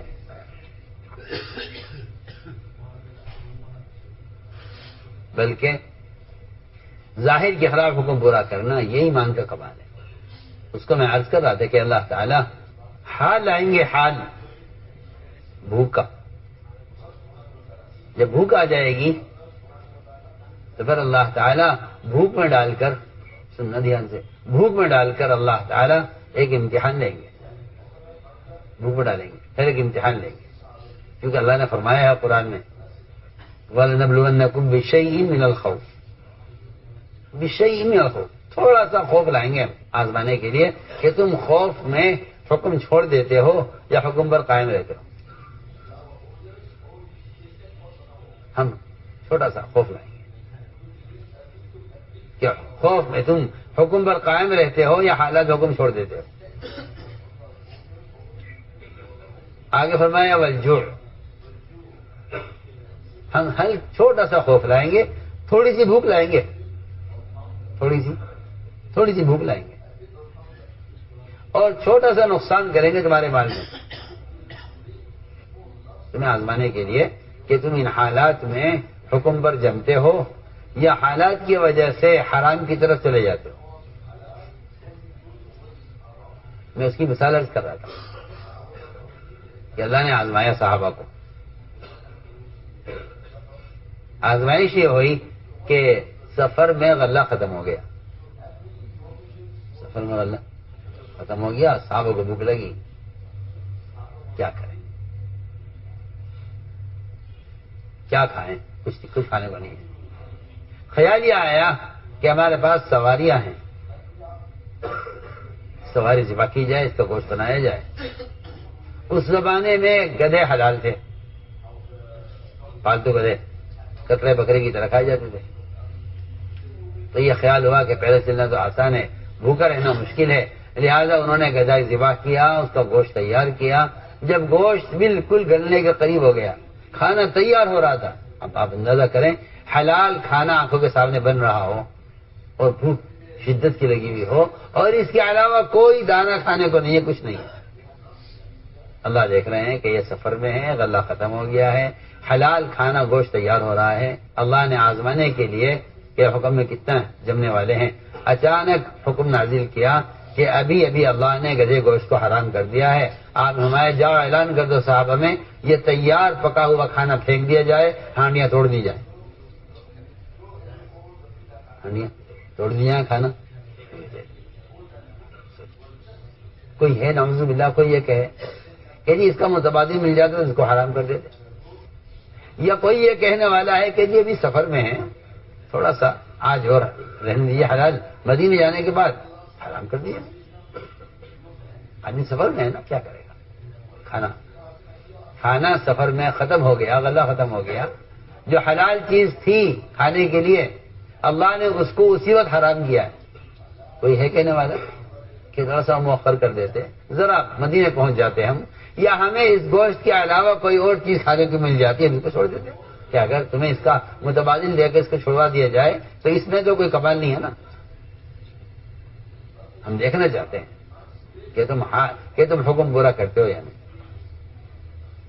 آپ غور کریں، جو میں نے عرض کیا تھا کہ جس طرح نبی کی خبر ظاہر کے خلاف ہوگی، اس کو عقل کے خلاف تسلیم کرنا ایمان ہے، ایسے ہی جو نبی حکم دیں گے وہ حکم ہماری طبیعت، ہماری چاہت، ہمارے حالات کے خلاف آئے گا، کیونکہ اس کو پورا کرنا یہ بھی ایمان الغیب ہے، نہیں یاد کرنا چاہیے کہ احکام جس طرح خبر غیب سے آ رہی ہے اس طرح احکام بھی غیب سے آ رہے ہیں۔ نبی کے حکم کو ظاہر کے خلاف پورا کر دو تو پھر ہمارا وعدہ ہے کہ ہم ظاہر کے خلاف تمہاری مدد کریں گے، ظاہر کے خلاف مدد کریں گے، تم ظاہر کے خلاف قدم اٹھاؤ حکم پر، ہم ظاہر کے خلاف مدد کریں گے۔ تو میری ساری بات کا خلاصہ یہ تھا کہ جس طرح خبریں عقل کے خلاف ہوں گی اس طرح احکام بھی عقل کے خلاف ہوں گے، احکام بھی عقل کے خلاف ہوں گے، کہیں معمول کے خلاف ہوں گے، کہیں عقل کے خلاف ہوں گے، کہیں جذبے کے خلاف ہوں گے۔ سارے آپ اٹھا کے دیکھیے، انبیاء کے واقعات، صحابہ کے واقعات، جو حکم آیا ہے کبھی معمول کے خلاف آیا، کبھی حیثیت کے خلاف آیا۔ نماز ہو رہی ہے ایک مدت سے بیت المقدس کی طرف، اچانک حکم آ گیا نماز کے درمیان میں کہ آپ رخ پھیر لیجئے بیت المقدس سے بیت اللہ کی طرف، فوراً آپ نماز پڑھتے پڑھتے پھر گئے۔ ہم دیکھنا چاہتے ہیں کون نبی کا اتباع کرتا ہے۔ اگر کوئی یہ کہتا ہے کہ جی ہم عصر سے پڑھ لیں گے ادھر، تو یہ نبی کی مخالفت کرنے والا ہے۔ کیوں؟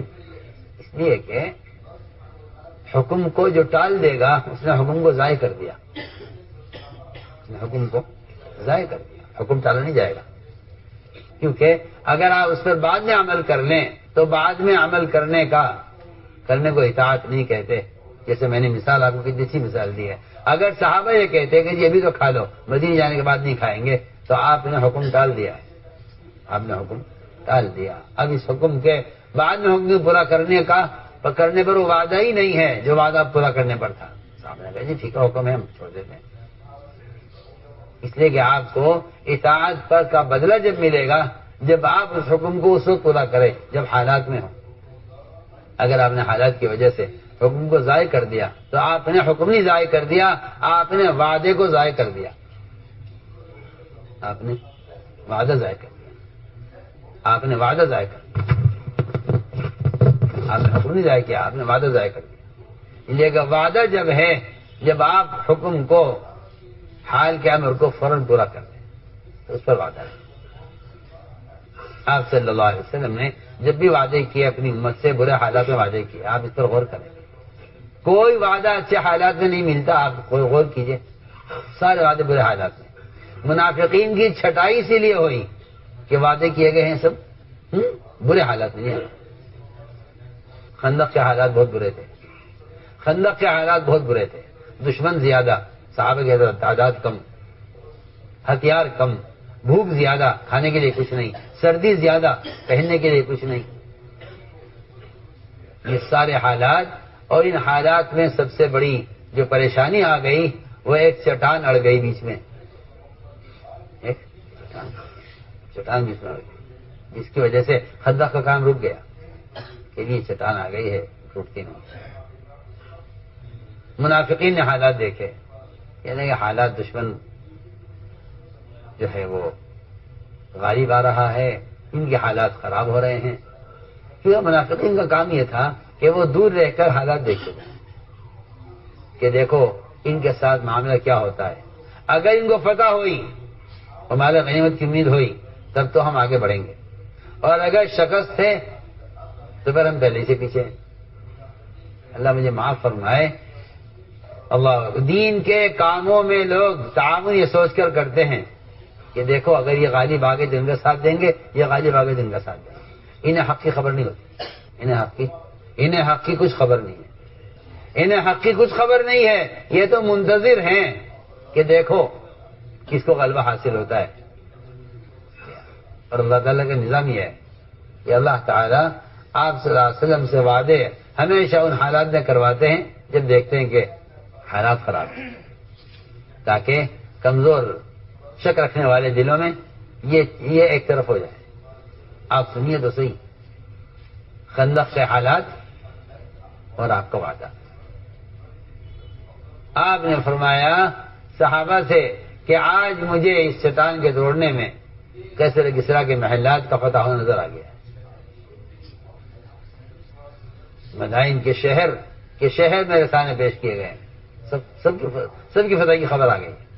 منافقین نے کہا جن کے پاس کھانے کو نہیں ہے، اللہ انہیں کھانے کو نہیں دیتا، چلیے ان کے لیے فتوحات ہوں گی، چلیے ان کے لیے مدائن فتح ہوں گے، ان کے لیے کیسر کسرا کے محلات فتح ہو، انہیں کھانے کو تو ملے کم سے کم. میں کیا بتاؤں آپ سے، میں یہ کہنا چاہتا ہوں اس زمانے میں بھی کمزور یقین والے وہ یہی دیکھتے ہیں کہ اگر یہ سارے وعدے ہونے والے ہوتے تو پھر مسلمانوں کے حالات کیوں ہوتے. آج بھی یہی بات ہے، آج بھی لوگ اس دھوکے میں ہیں کہ بے دین لوگوں کی دنیا کو دیکھ کر وہ دین کے بارے میں شبہ پڑ جاتے ہیں کہ جب بے دین لوگ اتنے مزے میں ہیں تو پھر یہ دیندار لوگ کیوں پریشان ہیں. آج بھی لوگ اس دھوکے میں ہیں.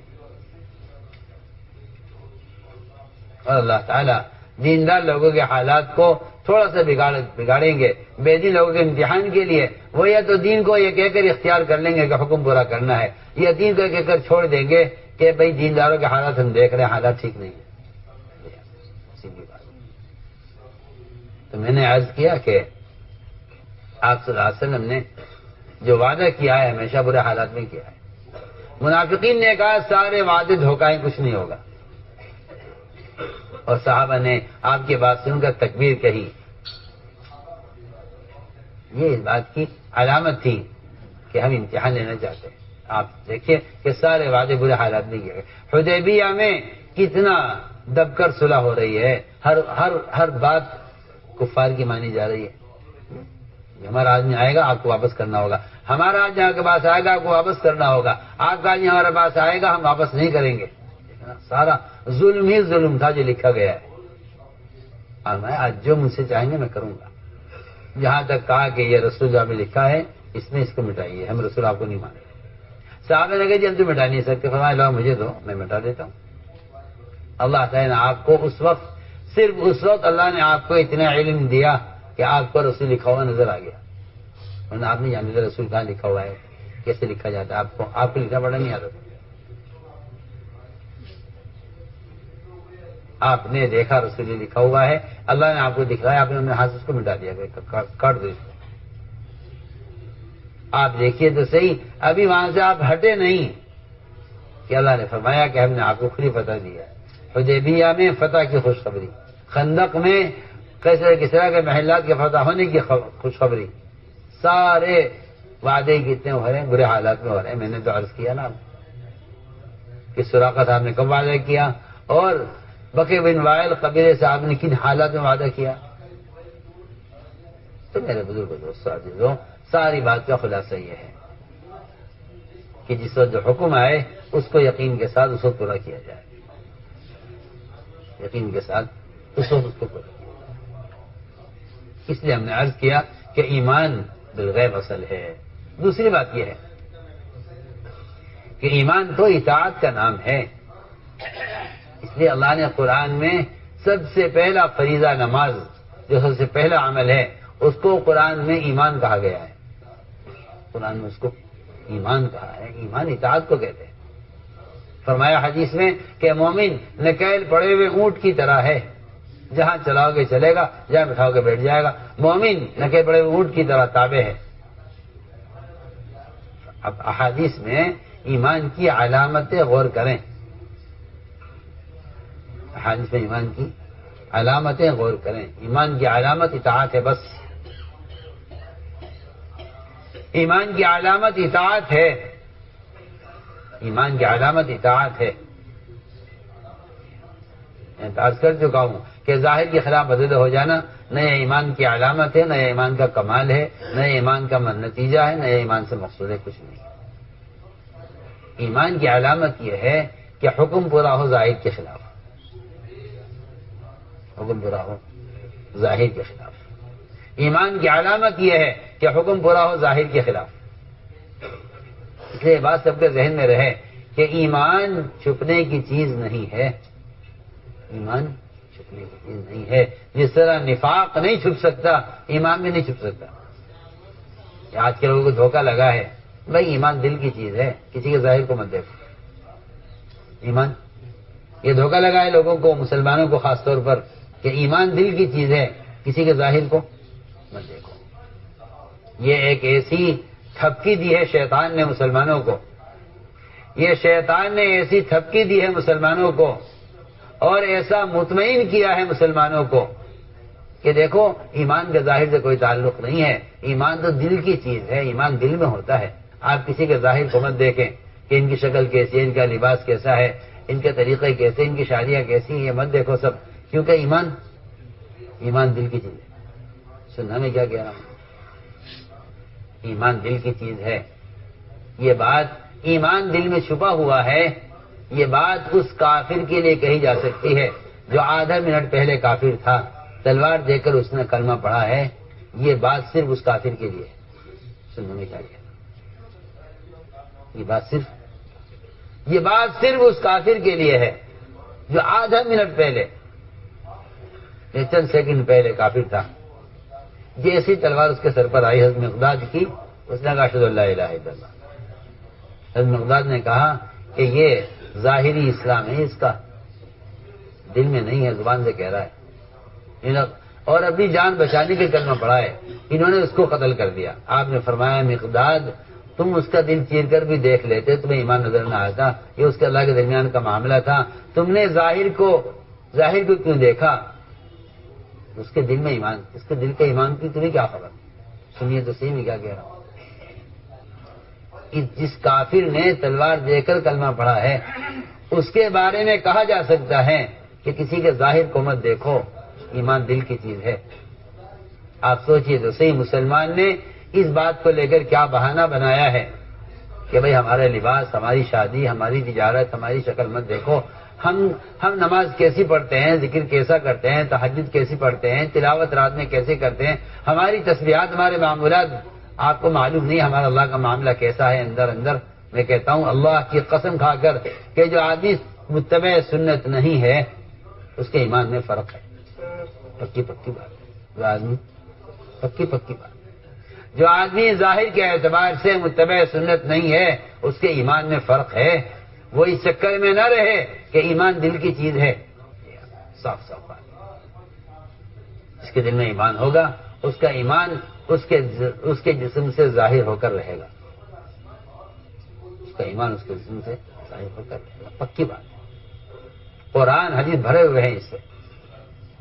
اور یہ کہنا ہاں وہ الگ بات ہے کہ جی وہ کمال ایمان ہے، یہ بھی ایک شیطان کا دھوکہ ہے کہ بھئی دیکھو یہ تو کمال ایمان ہے اور باقی رہا ایمان تھوڑا بہت وہ مچل جائے گا. تو یہ علماء نے لکھا ہے کہ جو آدمی یہ کہتا ہے کہ جی کامل ایمان الگ ہے، ناقص ایمان، تو یہ آدمی ناقص ایمان سے راضی ہو گیا. یہ ناقص ایمان سے آپ یہ مت کہیے کہ ایمان کے درجے ہیں. آپ یہ مت کہیے کہ ایمان کے سب سے بنیادی غلطی یہ ہے اس زمانے کے مسلمانوں کی کہ انہوں نے ایمان کے درجے بنا لیے. یہ تو بھئی اللہ والوں کا ایمان ہے، جو بیچارے بڑے بڑے اقطاب، ابدال، قطب، جی ہاں لوگوں نے نام رکھے ہوئے نا، لوگوں نے نام رکھے ہوئے. یہ کون ہے کہ یہ تو قطب ہیں اور یہ کون ہے کہ یہ ابدال ہیں. سن رہے نہیں میں کیا کہہ رہا؟ حضرت تھانوی رحمۃ اللہ علیہ کے یہاں ایک صاحب آئے، آ کر کہنے لگے جی میں نے خواب میں دیکھا ہے کہ میں ابدال ہو گیا. یہ کیا بن گیا؟ حضرت تھانوی سے کہا ایک صاحب نے آ کر کہ میں نے خواب میں دیکھا ہے کہ میں ابدال بن گیا. حضرت تھانوی بہن دعا کرتے ہیں اللہ تعالیٰ آپ کے حالات ٹھیک کرے، اللہ کرے آپ دوبارہ گوشت پر آ جائیں. کیا مطلب؟ کہنے کہ ہاں پہلے گوشت ملتا تھا کھانے کو، اب دال پہ آ گئے. ہاں صحیح ہے، بالکل ہے. پہلے کھانے کو گوشت ملتا تھا، اب حالات خراب ہو گئے، اب کس پہ آ گئے؟ اب دال پہ آ گئے. آپ اس طرح اصلاح کرتے تھے. ہاں ہم دعا کرتے ہیں اللہ تعالیٰ آپ کے حالات ٹھیک کریں، آپ دوبارہ گوشت کھانے لگیں. کہنے لگے جی کیا بات ہے کہ نہیں پہلے گوشت کھاتے تھے اب دال پہ آ گئے. ہاں یہ فرمائیں. لوگ یہ سمجھتے ہیں کہ اگر وہ کرامت ظاہر ہو جائے ہمارے سے تب تو ہم ولی ہیں، اور جس ولی کی کرامت ظاہر نہ ہو ولی نہیں ہے. میں تو شروع میں کہہ چکا ہوں کہ ظاہر کے خلاف ہونا یہ ایمان کا نہ تقاضا ہے، نہ ایمان کی علامت ہے، نہ ایمان کا نتیجہ ہے، نہ ایمان کا مقصد ہے، کچھ نہیں. اگر کسی آدمی سے پوری زندگی کوئی کرامت ظاہر نہ ہو اور وہ سنت کا متبع ہو تو ولی کامل ہے، اور اگر کوئی شخص سنت کا اتباع نہیں کرتا اور اس سے کوئی کرامت ظاہر ہو جائے تو وہ جادوگر ہے. کیا ہے؟ کیونکہ خرق عادت ساحر کے لیے بھی ہوتا ہے اور خرق عادت ولی کے لیے بھی ہوتا ہے. ولی کے ساتھ بھی ظاہر کے خلاف ہوتا ہے اور جادوگر کے ساتھ بھی ظاہر کے خلاف ہوتا ہے. ظاہر کے خلاف ہونا تو ولایت نہیں ہے نا. ظاہر کے خلاف ہونا تو کوئی ولایت نہیں کہ اگر آدمی کرامت ظاہر ہو جائے تو لوگ کہ ہاں بھائی یہ ولی ہے. کیا نہیں؟ یہ دیکھا جائے گا کہ یہ آدمی متبع سنت ہے یا نہیں. اگر یہ متبع سنت ہے اور پوری زندگی اس سے کوئی چیز ظاہر کے خلاف پیش نہیں آتی اور کوئی کرامت ظاہر نہیں ہوتی تو کہا جائے گا ولی کامل ہے. کیونکہ ولایت کی چوٹی، ولایت کا کمال کیا ہے؟ اتباع سنت. میں جو کہہ رہا تھا کہ لوگ یہ سمجھتے ہیں کہ بھئی ان کا ایمان ایسا ہے کہ ان سے فلاں کرامت ظاہر ہو گئی ہے، ان کا ایمان ایسا ہے کہ یہ سمندر کے اوپر سے گزر جاتے ہیں. اس کا ایمان سے کوئی تعلق نہیں. اس کا ایمان سے آپ تو ایمان کی بات کر رہے ہیں، میں تو اس سے بہت بات کی بات کر رہا ہوں. میں تو کہہ رہا ہوں کہ جو آدمی سنت کا متبع نہیں ہے اور اس سے کرامت کوئی ظاہر ہو جائے تو علماء نے لکھا ہے کہ وہ جادوگر ہے. وہ اس لیے کہ جادوگر سے بھی ایسی چیزیں ظاہر ہو جاتی ہیں جو ظاہر کے خلاف ہوتی ہیں. سیدھی بات. اور اگر کوئی آدمی سنت کا متبع ہے لیکن پوری زندگی اس سے کوئی کرامت ظاہر نہیں ہوئی، نہ کھانے میں برکت اور نہ ظاہر کے خلاف کوئی مدد، تو یہ نہیں کہا جائے گا کہ بھئی یہ ولی نہیں ہے. کہنے اگر متبع سنت ہے تو یہ ولی کامل ہے، کیونکہ اتباع سنت ولایت کی علامت ہے، کرامات ولایت کی علامت نہیں ہے. کرامتیں ولی ہونے کی علامت نہیں ہے. کرامتیں ولی ہونے کی علامت نہیں. اور یہ بات یاد رکھنا کہ جتنی بزرگوں کی کرامتیں ہیں وہ ان کی ولایت کے تعارف کے لیے نہیں ہیں، وہ ان کے عمل کے تعارف کے لیے، ان کی ذات کے تعارف کے لیے. جتنے صحابہ کے ظاہری خلاف واقعات ہیں وہ صحابہ کے تعارف کے لیے نہیں ہیں بلکہ دین کے تعارف کے لیے ہیں کہ اگر تم دین اختیار کرو گے تو اللہ تمہارے ساتھ یہ کریں گے. ورنہ جو لوگ کہتے ہیں وہ صحابہ کے تعارف کے لیے ہیں تو لوگ یہاں آ کر بات ختم کر دیتے ہیں کہ جی وہ تو صحابی تھے نا اس لیے ہو گیا، ان کے ساتھ میں تو صحابی نہیں ہوں. جی جو صحابہ کے واقعات سنتے ہوئے کہتے ہیں ہم صحابی نہیں ہیں، اور جو ہو جائے کہ واقعات سنتے ہوئے کہتے ہیں ہم ولی نہیں ہیں. سوال یہ ہے کہ تم کیا ہو؟ واقعی بہت کام کی بات کیا. جتنی مدد سنتے ہیں صحابہ کی ظاہر کے خلاف، جو کہتے ہیں وہ تو صحابی تھے نا اس لیے ہو گیا ان کے ساتھ، ہم صحابی تھوڑے ہیں. اور اگر وجہ کرامتیں سنتے ہیں تو کہتے ہیں کہ ہاں وہ تو ولی تھے نا، ہم تو ولی نہیں. حالانکہ کرامت تو لوگوں نے ہوا بنا دیا، ورنہ کرامتوں کا تو حال یہ ہے کہ اللہ تعالیٰ ولی کرامت اس لیے ظاہر کرتے ہیں کہ اے دیکھنے والوں اگر تم اس کی طرح عمل کرو گے تو میں تمہارا بھی اکرام کروں گا، اس سے عمدہ کر رہا ہوں. اس لیے لوگوں کو جتنی امید اولیاء کی کرامتیں دیکھ کر ان کے عمل سے امید ہوتی ہے اتنی امید ان کو اپنے عمل سے نہیں. اور صاحب کہتے ہیں جی ہمارے عمل اس قابل ہے نہیں کہ ہم کرا سکیں. اللہ سے کہہ کہ آپ اللہ کے خاص بندے ہیں، آپ اللہ سے میرا کام کرا دیں. یہ عقیدہ اور یہ خیال مسلمانوں میں عام ہے، عام دینداروں یا بے دینوں سب میں یہ بات عام ہے کہ اللہ کے زیادہ قریب اللہ والے ہیں، لہذا ان سے کہو یہ اللہ سے کہیں گے. جی ہاں، انہوں نے کیا کہا؟ یہ بات جب پیدا ہوتی ہے جب آدمی اپنے عمل سے مایوس ہو جاتا ہے، اپنے عمل سے اپنے عمل سے مایوس ہونے والے بزرگوں کی دعاؤں سے امید رکھتے ہیں. یہ میں آپ کو بالکل مولانا صاحب کے بیان سے ٹکڑا نقل کر رہا ہوں.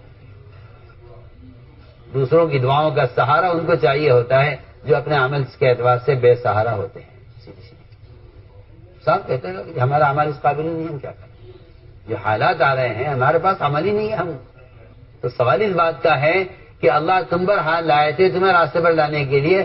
اگر تم ان حالات کا حل کراؤ گے دوسروں سے تو پھر اللہ تعالیٰ کیوں مسائل کو حل کریں گے؟ وہ تو تم پر حالات لائے تھے تمہیں راستے پر لانے کے لیے. تم نے راستے تو پکڑا نہیں. جنہوں نے راستے پکڑا ہوا تھا راستہ کامیابی کا، ان سے کہہ دیا بھائی آپ ہمارے بھی کام کرا دو، اپنا کر رہے ہو نہیں.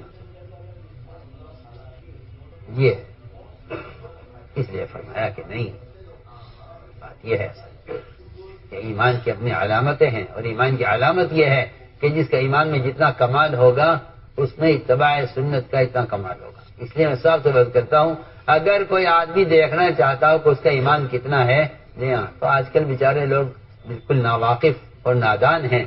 وہ توکل کو ایمان کا کمال سمجھتے ہیں. توکل، جی ہاں، اسباب چھوڑ کے دکھلاؤ اور سمندر میں کود کے دکھلاؤ تمہارا ایمان کیسا ہے. جی ہاں، کیا تعلق ایمان کا؟ کچھ اسباب چھوڑ کے دکھلاؤ، بغیر سبب کے تم پل کر دکھلاؤ تمہارا ایمان کتنا بنا ہے. سب جہالت ہے. جہالت ہے، کچھ نہیں ہے. یہ جہالت ہے.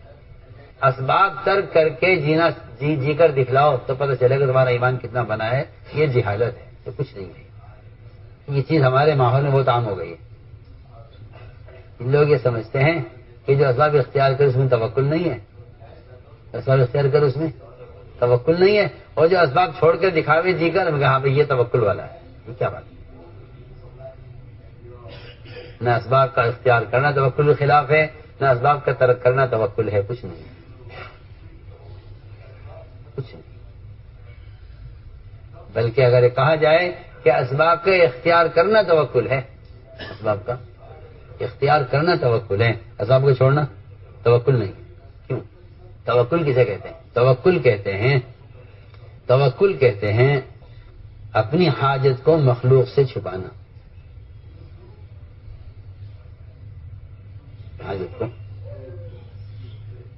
اپنی حاجت کو مخلوق سے چھپانے کا نام توکل ہے. سنو میں کیا کیا؟ اپنی حاجت کو، یہاں توکل جو ہے نا، توکل وہ بندے کے اللہ کے درمیان راز ہے کہ اللہ میں اپنی حاجت تیرے علاوہ کسی سے نہیں کہوں گا. اور اپنی حاجت کو مخلوق سے چھپاؤں گا. مخلوق سے حاجت کو چھپانا توکل ہے.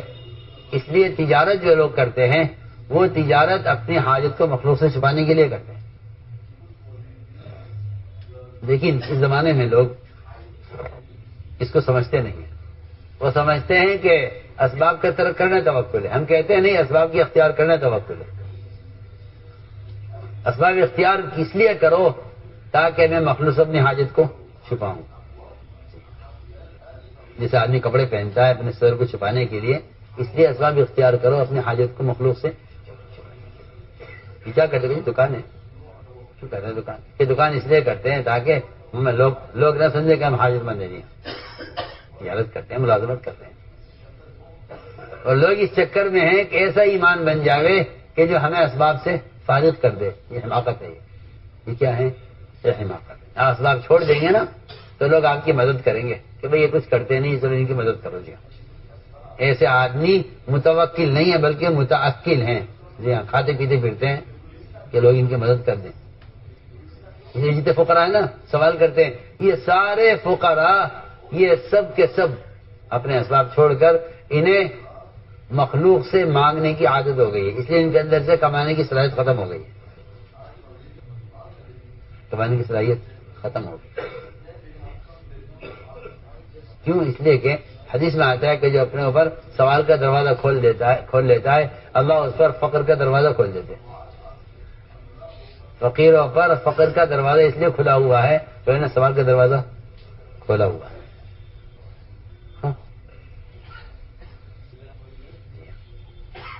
تو میں تو یہ عرض کر رہا تھا کہ ایمان کا کی علامت یہ نہیں کہ ایمان آپ کو اسباب سے فارغ کر دے. یہ کوئی ایمان نہیں.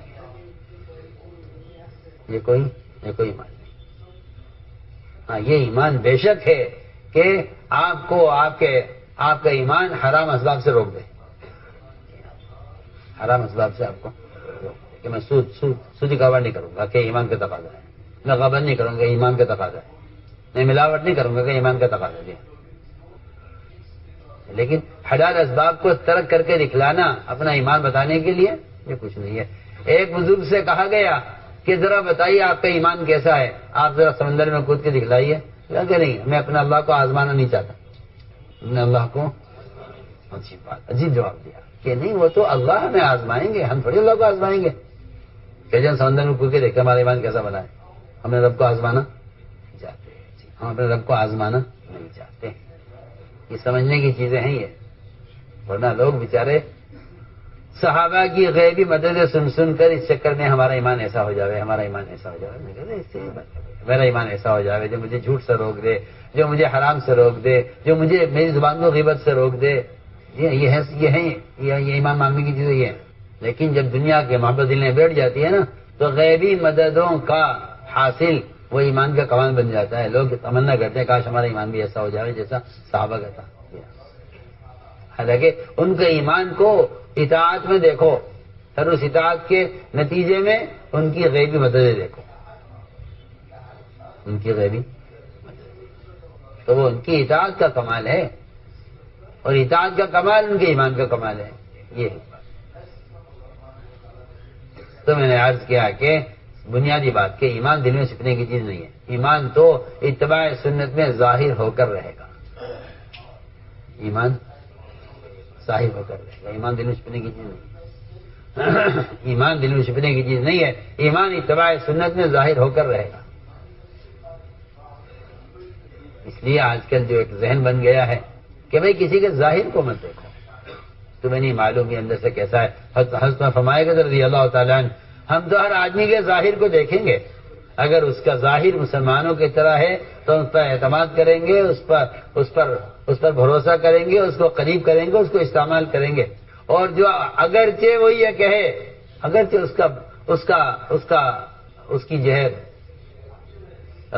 کیا کہنا چاہیے کہ خلوت کی زندگی اللہ کے ساتھ کیسی ہو جانا اس کا رب جانے, ہمیں اس کا مطلب نہیں ہے. اور جو آدمی ظاہری طور پر اسلام کو ظاہر نہیں کرے گا, ہم اس پر اعتماد نہیں کریں گے, اس کو قریب نہیں کریں گے. اگرچہ وہ یہ کہے کہ اس کا اللہ کے ساتھ خلوت بہت اچھی ہے, اور اس کی اللہ کے ساتھ معاملہ بہت اچھا ہے, اس کی تہجد بہت اچھی ہے, اس کا ذکر تلاوت بہت اچھا ہے, ہمیں اس سے کوئی مطلب نہیں ہے. وہ جانے, اس کا اللہ جانے, اس کی خلوت کیسی اللہ کے ساتھ. ہم تو ظاہر کو دیکھیں گے, ہم تو ظاہر کو دیکھیں گے. اس لیے میرے دوست عزیزو, بنیادی بات یہ ہے کہ ایمان کا کمال تو یہ ہے, ایمانی یہی ہے. کمال بے کمال کیا, ایمانی یہی ہے کہ مومن کا ایمان اس کے حلیے سے, مومن کا ایمان اس کی شکل سے ظاہر ہو. اس کو کہتے ہیں ایمان. اس کو کہتے ہیں کہ مومن کے حلیے سے اسلام ظاہر ہو. مومن کے حلیے سے اسلام ظاہر ہو. ایمان کا کمال اسلام کا ظاہر ہونا ہے, ورنہ ایمان ناقص ہے. ورنہ ایمان ناقص. اور یہ کہنا کہ ان کا ایمان اتنا ہوگا, ان کا اتنا ہوگا, ان کا اتنا ہوگا, ان کا اتنا ہوگا, کیونکہ یہ ترتیب تو آپ نے بنائی ہے. ورنہ قرآن میں تو صاف سب کے لیے حکم ہے آمنوا کما آمن الناس, کہ صحابہ کی طرح ایمان سب لاؤ جیسا ایمان صحابہ کا. جتنا نفاق کا ڈر اپنے بارے میں ابوبکر صدیق کو ہے, اتنا ہی نفاق کا ڈر اپنے بارے میں حنظلہ کو ہے. یہ نہیں کہا جائے گا بھائی ابوبکر کا ایمان ابوبکر کا ایمان ہے, حنظلہ کا ایمان حنظلہ کا ایمان ہے. نہیں, دونوں کو نفاق کا خوف برابر ہے. دونوں کا نفاق خوف برابر. آپ غور کریں, یہ نہیں فرمایا کہ جتنا ابوبکر کو نفاق کا ڈر ہے اتنا حنظلہ کو نہیں ہوگا, بلکہ حنظلہ پہلے نکلے. حنظلہ نے خود کہا کہ ابوبکر میں تو منافق ہو گیا. تو وہ میں کیا بات ہے؟ پہلی بات یہ ہے کہ وہاں ہوتے ہیں تو کیفیت یہ ہوتی ہے, گھر میں آتے ہیں تو کیفیت یہ ہو جاتی ہے. فرمایا ہاں یہ حال تو میرا بھی ہے, چلو شکایت دے کر چلو آپ کی خدمت میں. دونوں نے آگے بات رکھی کہ جی ہم تو منافق ہو گئے ہیں. یہ کیا بات ہے کہ جو کیفیت آپ کے پاس ہوتی ہے وہ گھر جا کر باقی نہیں رہتی. آپ نے کیا فرمایا؟ آپ نے فرمایا اگر تم اس کیفیت کو وہاں لے جاؤ اپنے گھروں میں, اگر تم اس کیفیت کو گھر میں لے جاؤ تو تم سے فرشتے بستروں پر مسافر کریں. یہ تھوڑی تھا مطلب اس کا کہ نہیں یہ کیفیت ہمیشہ رہے گی نہیں اور جتنا ہے بس کافی ہے، نہیں، یہ بات نہیں ہے۔ فرمایا اگر یہ کیفیت تم وہاں لے جاؤ اپنے گھروں میں اور کاروبار میں تو تم سے فرشتے بستر پر آ کے ملاقاتیں کریں۔ ایمان کی کیفیت کو باقی رکھنے کا کمال ہی جب ہے جب آپ اس کو مخالف ماحول میں لے کر جائیں، اس کو آپ مخالف ماحول میں لے کر جائیں۔ اس لیے صاف طور کرتا ہوں کہ نماز میں اللہ کا دھیان آنا کوئی کمال نہیں ہے اور ذکر میں اللہ کا دھیان آنا کوئی کمال نہیں ہے۔ ذکر کا کمال یہ نہیں ہے کہ ذکر اللہ کے دھیان سے ہو، ذکر کا کمال یہ ہے کہ گناہ کے وقت آپ کو اللہ یاد آئے۔ گناہ کے وقت اللہ، پکی بات، گناہ کے وقت اللہ یاد آئے، یہ ذکر کا کمال ہے۔ یہ تھوڑی ذکر کا کمال ہے کہ ذکر کرتے ہوئے اللہ کا دھیان آ جائے۔ ذکر کرتے ہوئے اللہ کا دھیان نہ آنا یہ تو ذکر ہی نہیں ہے۔ یہ کیا ذکر ہے جس میں اللہ کا دھیان نہ ہو؟ قرآن یہ کہتا ہے کہ تقوی والے ذکر والے صرف وہ لوگ ہیں، تقوی والے ذکر والے صرف وہ لوگ ہیں جن کو اللہ گناہ کے وقت یاد آئے،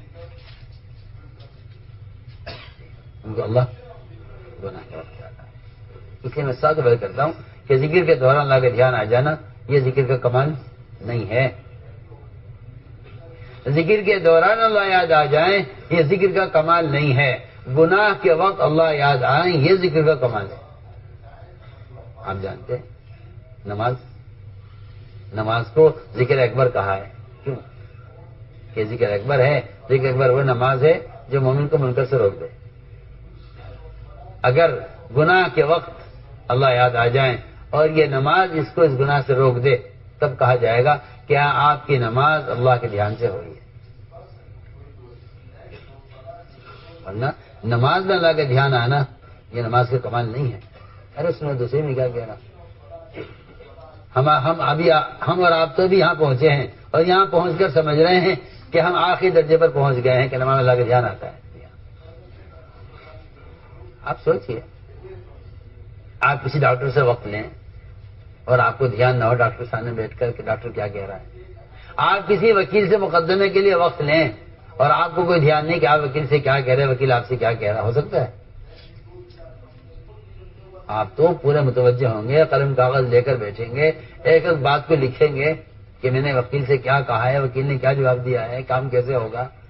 ممکن ہی نہیں ہے نا، ممکن ہی نہیں ہے کہ آپ وکیل کے پاس بیٹھے اور آپ کو وکیل کا دھیان نہ ہو، اور آپ ڈاکٹر سے وقت لیں اور ڈاکٹر کے ساتھ بیٹھے آپ اور آپ کو ڈاکٹر کا دھیان نہ ہو نہیں سکتا۔ جب آپ اپنی ضرورت کے لیے مخلوق سے ملنے میں مخلوق کا دھیان رکھتے ہیں تو اگر آپ نماز میں خالق سے ملنے میں خالق کا دھیان رکھیں تو کون سا کمال ہے؟ اور میرا اور آپ کا خیال یہ ہے کہ نماز کا کمال یہ ہے کہ نماز میں اللہ کا دھیان پیدا ہو۔ میں کہتا ہوں نماز میں اللہ کا دھیان ہونا کمال نہیں ہے، گناہ کے وقت اللہ کا یاد آنا یہ کمال ہے، یہ کمال۔ اس لیے قرآن نے یہ کہا ہے ان الذین اتقوا اذا مسهم طائف من الشیطان تذکروا، کہ ذکر والے تقوی والے تو وہ لوگ ہیں کہ جنہیں اللہ اس وقت یاد آ جائیں جب شیاطین ان کو گناہ کی طرف لے جا رہے ہیں۔ تو میں نے ایک بات عرض کی ہے کہ لوگوں نے یہ غلطی کی ہے عام طور سے اجتماعی طور پر کہ ایمان کے درجے بنا لیے، یہ اللہ والوں کا ایمان، یہ بزرگوں کا ایمان، یہ مشائخ کا ایمان، یہ ایک عام مسلمان کا ایمان۔ تو ہر ایک آدمی اپنے ایمان پر اکتفا کیے ہوئے ہے کہ جتنا ہے میرے اعتبار سے کافی ہے۔ ایسا نہیں، ایسا ہرگز نہیں ہے، ایسا ہرگز نہیں۔ اتنا ایمان ہر مسلمان پر فرض عین ہے جتنا ایمان اس کو حرام سے روک دے، اور اتنا ایمان ہر مسلمان کے ذمہ فرض عین ہے جتنا ایمان اس کو اس کے اللہ کے احکام پر کھڑا رکھے۔ اس لیے میں نے عرض کیا تھا کہ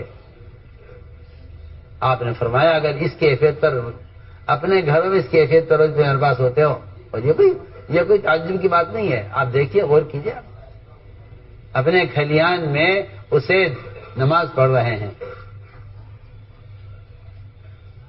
اور آسمان سے فرشتے اترے، ان گھوڑی بدکی، یحییٰ سو رہا تھا، انہوں نے اس خیال سے نماز ختم کر دی کہ گھوڑی کہیں میرے بچوں کو چلنے دے، ہمیں اسے پڑھتے رہتے محلے کے لوگ آ کر سارے فرشتوں کی زیارت کرتے، روایت میں ہے محلے کے لوگ آتے سارے فرشتوں کی زیارت کرتے، محلے کے لوگ آتے آپ نے فرمایا روایت میں آپ کا جو خیال ہے کہ نہیں جی ملائکہ کو ہم کہاں دیکھ سکتے ہیں، وہ تو بات اصل یہ ہے کہ جن لوگوں کی صحبت میں آدمی وقت گزارتا ہے آہستہ آہستہ ان سے مناسبت پیدا ہو جاتی ہے. اس لیے کہتے ہیں کہ ملائکہ کی صحبت میں رہنے کا اجتماعی اعمال سے بڑھ کے کوئی ذریعہ نہیں ہے. تم اجتماعی اعمال میں اگر رہو گے تو یہاں ملائکہ کی صحبت سے تنہائی کی عبادتوں میں فرشتوں کا اترنا محسوس ہوگا. اس لیے کہ فرشتوں کا نزول ہوتا ہے اجتماعی اعمال پر. فرشتوں کا نزول ہوتا ہے اجتماعی اعمال پر. پھر اجتماعی اعمال کے جو اثرات لے جاتے ہیں اپنی خلوت میں وہاں پھر فرشتوں سے ملاقاتیں ہوتی ہیں. تو میرے دوست ہماری خود درس عرض یہ تھی کہ ایمان بالغیب اصل ہے. جتنے تذکرے غیب کے آپس میں ہوں گے اتنا غیب کا یقین دلوں میں اترے گا. اور دوسری بات یہ ہے کہ ایمان کی تکمیل اور ایمان کا کمال کیسے حاصل ہو، کیونکہ اس کے لیے اللہ کی قسم کھا کر عرض کرتا ہوں دعوت کے علاوہ کوئی راستہ ایمان کی تکمیل کا اللہ نے بنایا نہیں. آپ غلو کہیں، آپ اس کو کیا کہنا چاہیے کہ مبالغہ کہیں، یہ آپ کے اپنا خیال ہے، ورنہ حقیقت یہ ہے جو میں عرض کر رہا ہوں کہ دعوت کے بغیر تو ایمان کی تکمیل نہیں ہوتی. آپ کی نماز کتنی اچھی ہو، آپ کا ذکر کتنا اچھا ہو، آپ زکوٰۃ کتنا وقت پر دے رہے ہوں، آپ کتنے نیک اعمال کر رہے ہوں، آپ کوئی گناہ نہ کر رہے ہوں، میں پھر بھی عرض کرتا ہوں کہ ان سارے اعمال خیر کے کرنے سے ایمان کی تکمیل نہیں ہوتی جب تک دوسروں کو دعوت نہ دی جائے. دوسروں کو امت اجتماعی طور پر اس بات سے اتنی ناواقف ہوئی اور اتنا دور چلی گئی کہ آج کل کے لوگ اس بات کو غلو کہہ کر ختم کر دیں. اتنی دور چلے گئی امت سے، اتنی دور چلے گئی امت اس بات سے کہ دعوت کے بغیر ایمان کی تکمیل نہیں ہوتی. اس بات سے مسلمان اتنا ناواقف ہو گیا کہ اگر کوئی یہ بات کہے گا تو لوگ اس کی مخالفت کریں گے. جی ہاں، لوگ اس کی مخالفت، مجھے معلوم ہے کہ لوگ کہیں گے نہیں ایسی بات مت کہو، جبکہ یہ بات 100 بار قسم کھا کر کہی جا سکتی ہے کہ دوسروں کو دعوت دیے بغیر ایمان کامل نہیں ہوگا. دوسروں کو ایمان کامل نہیں ہوگا. علماء نے لکھا ہے، میں اپنی طرف سے نہیں کہتا ہوں، علماء نے لکھا ہے. اس آیت کے ذیل میں لکھا ہے تأمرون بالمعروف وتنہون عن المنکر، کہ جتنا تم لوگوں کو معروفات پر آمادہ کرنے اور لوگوں کو منکر سے بچانے کی کوشش کرو گے اپنے ایمان میں کمال پیدا کرو گے. اپنے ایمان میں کمال پیدا کرو. مالی ایسا کا ملفوظ کہ میں اس کام کا نام رکھتا تو اس کا نام تحریک ایمان رکھتا، یہ اس ملفوظ کا مطلب ہی یہی تھا. لوگ بیچارے یہ سمجھے کہ جماعت میں نکلنا دین سیکھنے کے لیے ہے اور دین تم نے سیکھا ہوا ہے تو جو سیکھے ہوئے ہیں وہ بھی نکلے، جو جاہل ہے وہ اتنا نکلے کہ سیکھ لے. اس سے زیادہ لوگ تبلیغ کے کام کو اس سے زیادہ نہیں سمجھتے. وہ سمجھتے ہیں کہ یہ کوئی وقتی مدرسہ ہے جس میں وقت دے کر آدمی کلمہ نماز سیکھ لے. ایسا نہیں، ایسا نہیں، بلکہ دعوت امر معروف نہی منکر کی وہ عملی محنت ہے جس سے ایمان میں کمال پیدا کیا جاتا ہے. دعوت امر معروف نہی منکر کی وہ عملی محنت ہے جس سے ایمان میں کمال پیدا کیا جاتا ہے. علماء نے لکھا ہے کہ آپ اتنی نفلیں پڑھیں کہ آپ کی پیشانی سیاہ ہو جائے، اور آپ اتنے روزے رکھیں نفلی روزے رمضان کے علاوہ کہ آپ کے ہونٹوں پر خشکی جم جائے، آپ زکوٰۃ وقت پر ادا کر دیں پوری. علماء نے لکھا ہے کہ اسلام میں ایمان کی علامت اس کو قرار نہیں دیا گیا. اسلام میں ایمان کی علامت گیا، بلکہ اسلام میں ایمان کی علامت اسے کہا گیا ہے کہ آپ لوگوں کو نیکی پر آمادہ کرتے ہیں اور لوگوں کو منکر سے بچانے کی کوشش کرتے ہیں. یہ ہے آپ کے ایمان کا کمال. اسی لیے صاف فرمایا حدیث میں کہ اگر کوئی شخص صرف زبان سے لوگوں کو نیکی پر آمادہ کر رہا ہے، صرف زبان سے، اور زبان سے لوگوں کو منکر سے روک رہا ہے، تو حدیث کا مفہوم ہے کہ یہ آپ کا درمیانہ ایمان ہے.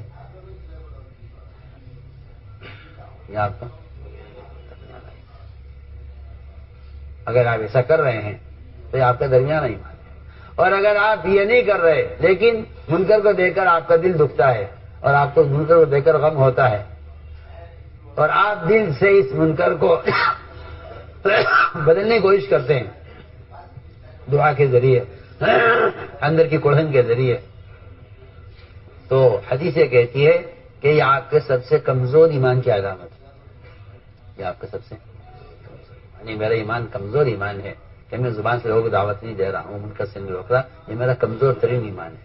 اگر میں دل سے منکر کو دیکھ کر کڑ رہا ہوں, برا سمجھ رہا ہوں, تو یہ میرا سب سے کمزور ترین ایمان ہے. اور اگر خدا نہ کرے, اللہ نہ کرے, کسی منکر کو دیکھ کر مسلمان کو دل نہیں دکھتا تو اس کا مطلب یہ ہے کہ اس کا دل ایمان سے خالی کر دیا گیا ہے. آپ پڑھیے نا حدیث, اس کے بعد اس کے دل میں ایمان کا ذرہ بھی نہیں. پڑھیے آپ حدیث, فرمایا نکسا قلبہ, اس کا دل الٹا کر دیا گیا ہے, اس کا دل الٹا کر دیا گیا ہے. اور اس کے بعد آپ اگر چاہیں کہ ہاں ایمان ہے تو حدیث صاحب کہتی ہے کہ اگر آپ منکر کو دیکھ کر غمگین نہیں ہو رہے تو اس کا مطلب یہ ہے کہ آپ کے دل میں ایمان کا ذرہ بھی باقی نہیں رہا. بڑھیا ہے. اس لیے ہم عرض کرنا چاہتے ہیں کہ دعوت کیا ہے. کہ دعوت ایمان کے وجود کی بھی علامت ہے اور ایمان کے بڑھنے کا بھی سبب ہے. دونوں باتیں دعوت کے ساتھ ہیں. بڑھیا. علامہ کے اقوال پڑھیے. مولانا بدر عالم رحمۃ اللہ علیہ صاف لکھتے ہیں ترجمان السنہ کہ مجموعے کی اصلاح کی کوشش یہ ایمان کی تکمیل کا سبب ہے. مجموعے کی اصلاح کی, اس مجموعے کی اصلاح کی کوشش کے لیے سارا یہ نظام ہے, خروج کا اور 4 مہینے کا اور نقل و حرکت کا اور گشتوں کا اور ملاقاتوں کا اور مسجد کو آباد کرنے کا. یہ سارا اللہ کی قسم کھا کر عرض کرتا ہوں, اس پورے کام کے خروج کی اور مقامی کام کی جو ترتیب ہے وہ صرف المعروف و منکر کے فریضے کو ادا کرنے کے لیے ہے. اور یہ فریضہ اس کے علاوہ کسی اور ذریعے سے ادا نہیں ہوگا. یہ بات آپ سب یاد رکھیے.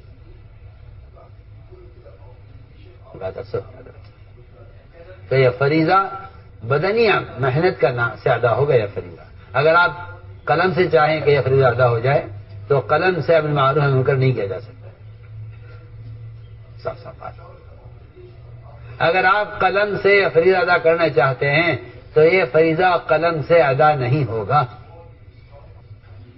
قلم سے آپ معروفات کا علم پھیلا سکتے ہیں, قلم سے آپ منکرات کا علم پھیلا سکتے ہیں کہ حدیث میں معروفات منکرات کیا ہیں. بے شک اس کے لیے کتابیں ہیں, کتابیں لکھی بھی جائیں گی, چھاپی بھی جائیں گی, کتابیں تقسیم کی جائیں گی. یہ معروفات کا منکرات کا علم ہے, دعوت نہیں ہے. سمجھ رہے میں کیا کہہ رہا ہوں؟ یہ معروفات منکرات کا علم ہے, دعوت نہیں ہے. اس طرح کتاب میں نماز کا طریقہ ہے, نماز کا علم ہے, کتاب عمل نہیں کرائے گی. عمل تو آپ مجھ سے عمل کرائیں گے, میں آپ سے عمل کراؤں. کتاب طریقہ بتائے گی عمل کا, کتاب عمل پر آمدہ نہیں کرے, کتاب عمل کی نگرانی بھی نہیں کرے گی. میں آپ سے پوچھتا ہوں, ایک آدمی سو رہا ہو اور آپ وہاں ایک پرچہ لکھ کر رکھ دیں کہ نماز پڑھنا فرض ہے, بتائیے تو صحیح, کیا یہ پرچے اس کو اٹھا دے گا؟ کچھ ہاں میں جواب دے دے بھائی. بس امت ایسی سوئی ہوئی ہے اور آپ کتاب چھاپ کر سمجھ رہے ہیں کہ بھائی ہم نے تو بات پہنچا دی, عمل کرنا ہوگا کر لے گا. وہ سویا ہوا ہے نا. کتنی اچھی مثال دے رہا میں. سوتے ہوئے آدمی کے پاس آپ پرچہ لکھ کر چلے جائیں کہ نماز پڑھنا فرض ہے, آپ اٹھ جائیے. نہیں, آپ اس کا ہاتھ دبائے بغیر, اس کا پیر بھیجے بغیر, اس کو ہلائے بغیر آپ اس سے نماز نہیں پڑھوا سکتے. آپ جتنے چاہے پمفلیٹ چھاپ لیں, جتنے چاہے دیواروں پر چپکا دیں, نماز قائم کرو, نماز قائم کرو. میں کہتا ہوں کسی نبی کا طریقہ ہے, نہ کسی صحابی کا طریقہ ہے, نہ کسی خلیفہ راشدین میں سے کسی کا طریقہ نہیں ہے. یہ تو آپ نے نئے طریقہ ایجاد کیا ہے. آپ کا خیال غلط ہے کہ آیات اور ذرائع سے دین کی باتیں پھیلائی جا سکتی ہیں. یہ معلومات پھیل سکتی ہے, نہ عمل پھیل سکتا ہے, نہ یہ دعوت کا فریضہ قلم سے ادا ہو سکتا ہے, کبھی نہیں ہو سکتا.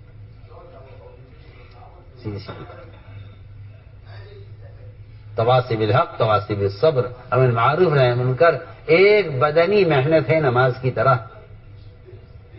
ایک بدنی محنت ہے نماز کی. اس بدنی محنت کا اس وقت دنیا میں صرف دو راستے ہیں. ایک دعوت اور ایک نظام تعلیم, مدارس کا اور مکاتب کا. جب تک عوام علماء میں اختلاف نہ ہو، دعوت اور تعلیم کے ذریعے سے امت کی اصلاح ان اخبار و رسائل سے کبھی ہونے والی نہیں. پکی بات. آپ کا خیال غلط ہے کہ بات تو پہنچا دی ہے. نہیں. اگر کوئی مشین ایسی بنا دے جو نماز کے سارے اعمال کر لے تو آپ کی نماز ادا نہیں. آپ کا بیٹا اگر نماز پڑھا آپ کی طرف سے، آپ کی نماز ادا نہیں ہوگی نا. تو غلام رکھ لیں، آپ کو خادم رکھ لیں جو آپ کے لیے نماز پڑھ لیا کرے. نہیں ہوگی نماز ادا. نماز آپ کو خود ادا کرنی ہے. جس طرح بدن کا استعمال کے بغیر نماز ادا نہیں ہوگی، اس طرح بدن کے استعمال کے بغیر دعوت کا فریضہ ادا نہیں ہوگا. یہ تھی اصل بات. اور یہ کہاں کہنا کہ دوسروں کو دعوت دیے بغیر ایمان کی تکمیل نہیں ہوتی، یہ تو بالکل اپنی جگہ بات صحیح ہے، اٹل ہے، قرآن حدیث سے بھرے ہوئے ہیں.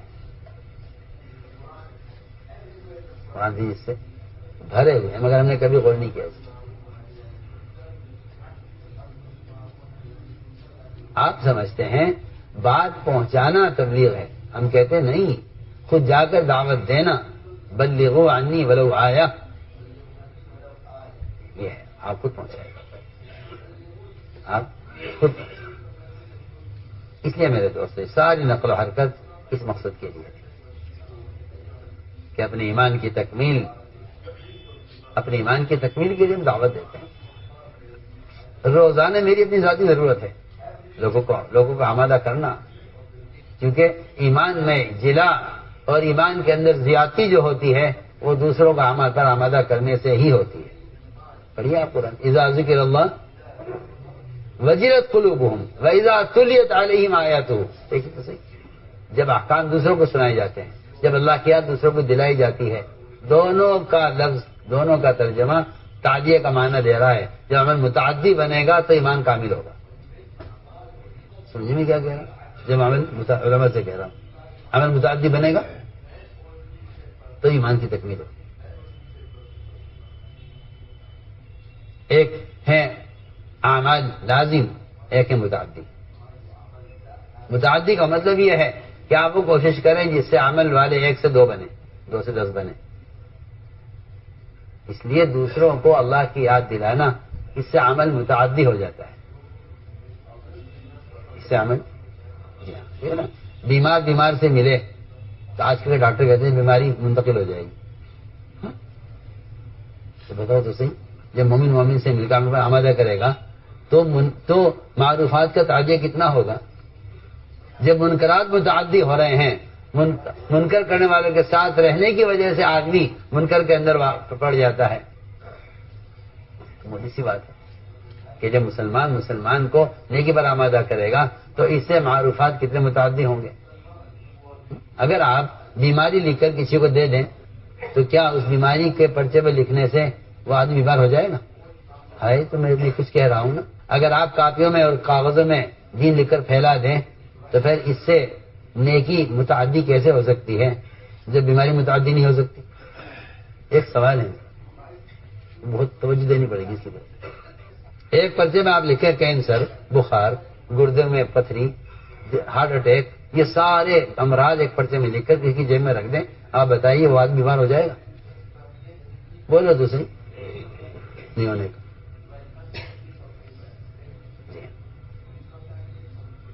اور اگر کسی آدمی کو بیماری ہے اور اس کے ساتھ آپ کسی کو لٹا دیجئے، سلا دیجئے، ڈاکٹر کہتے ہیں بیماری منتقل ہو جائے گی، اس پر لگ رکھیے، خارش ہے کسی. تو میں پوچھنا چاہتا ہوں آپ سے، جب اس خط و کتابت سے بیماری متعدی نہیں ہو سکتی تو اس خط و کتابت سے صحت متعدی ہو سکتی؟ آپ کسی بیمار کے لکھ کر پرچے پہ لکھ کر صحت کی ساری چیزیں لکھ کر رکھ رہے، میں کہتا ہوں کہ اس کی بیماری پر کوئی فرق پڑے گا؟ مجھے حیرت اس پر ہے کہ آپ نے سارے دین کی محنت کو قلم کے ساتھ جوڑ دیا ہے.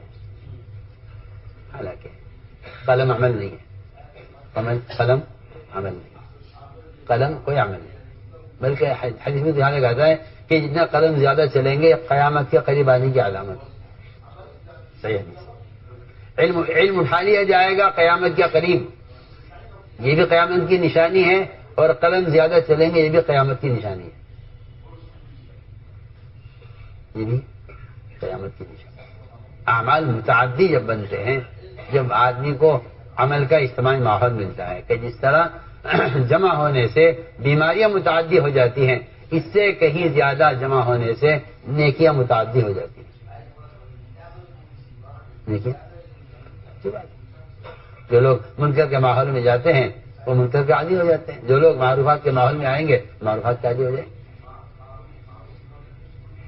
تو میرے دوست ساتھیو، یہ ساری نقل و حرکت اس کے لیے تھی کہ اس سے ہم اپنے ایمان کی تکمیل چاہتے ہیں. قرآن کا حکم پورا کرنے کے لیے تأمرون بالمعروف وتنہون عن المنکر، اس المعروف و منکر کے فریضے کو ادا کرنے کے لیے نقل و حرکت ہے. اور یہ بات یاد رکھو، دل میں اتار لو کہ دعوت کا قوام خروج ہے، ورنہ شیطان تمہارے دلوں میں وسوسہ پیدا کرے گا کہ پھرنا اصل نہیں ہے. اگر پھرنا اصل نہ ہوتا تو پھرنے میں تاخیر پر عذاب کی دھمکیاں نہ ہوتی. اگر پھرنا اصل نہ ہوتا، اگر پھرنا اصل نہ ہوتا اور اس راستے میں نکلنے کا اللہ کا امر نہ ہوتا تو اس میں تاخیر کرنے پر عذاب کی دھمکی نہ ہوتی. تاخیر کرنے پر یہ تو خیال آج کل کے لوگوں کا ہے کہ وہ تو عذاب کی دھمکیاں اس زمانے کے لیے ہیں جب قتال ہوا کرتا تھا. میں تو حیران ہوں لوگوں کے اس غلط خیال سے حیران ہوں. بے شمار حدیثیں، قرآن کی آیتیں بھری ہوئی ہیں جہاں قتال کا شبہ بھی نہیں ہے لیکن نکلنے میں تاخیر پر عذاب کی دھمکی ہے. کیوں؟ اس لیے کہ خروج تعلیم دین کے لیے نہیں ہے، صرف خروج اقامت دین کے لیے ہے. خروج اقامت دین کے لیے ہے. تعلیم دین تو خروج کا ابتدائی مرحلہ ہے. بھئی جماعت میں نکلیں گے، نماز بھی سیکھ لیں گے، قرآن بھی سیکھ لیں گے، زکوٰۃ بھی سیکھ لیں گے، روزہ بھی سیکھ لیں گے، مسائل بھی سیکھیں گے، غسل کے فرائض بھی سیکھ لیں گے. سیکھ لیں گے، کیا بات ہے. خروج کس لیے ہے؟ آپ سوچیے تو صحیح، آپ نے تو یہ طے کر رکھا ہے کہ دین سیکھنا ہے، کہیں سے بھی سیکھ لو، نکلنا کیا ضروری ہے. مدینہ منورہ کو خالی کیا جا رہا ہے، سب باہر نکلو. کیوں؟ علم تو سارا یہاں ہے. اگر دین سیکھنے نہیں نکلنا ہوتا تو مدینے سے جماعتیں باہر کیوں نکلتی؟ سنیے آپ، علم سارا مدینے میں. مدینہ محبت وحی ہے، وحی کو اترنے کی جگہ ہے. سارے علماء یہاں، شیخ التفسیر یہاں، شیخ الحدیث یہاں، امام المفتیان یہاں، سب کچھ تو یہاں ہے. اور نکال رہے سب کو باہر. کیوں؟ کہ بھئی جاؤ وہاں دیکھو زکوٰۃ کا انکار کر رہے ہیں لوگ، جن کے لیے مدینہ خالی کروں گا.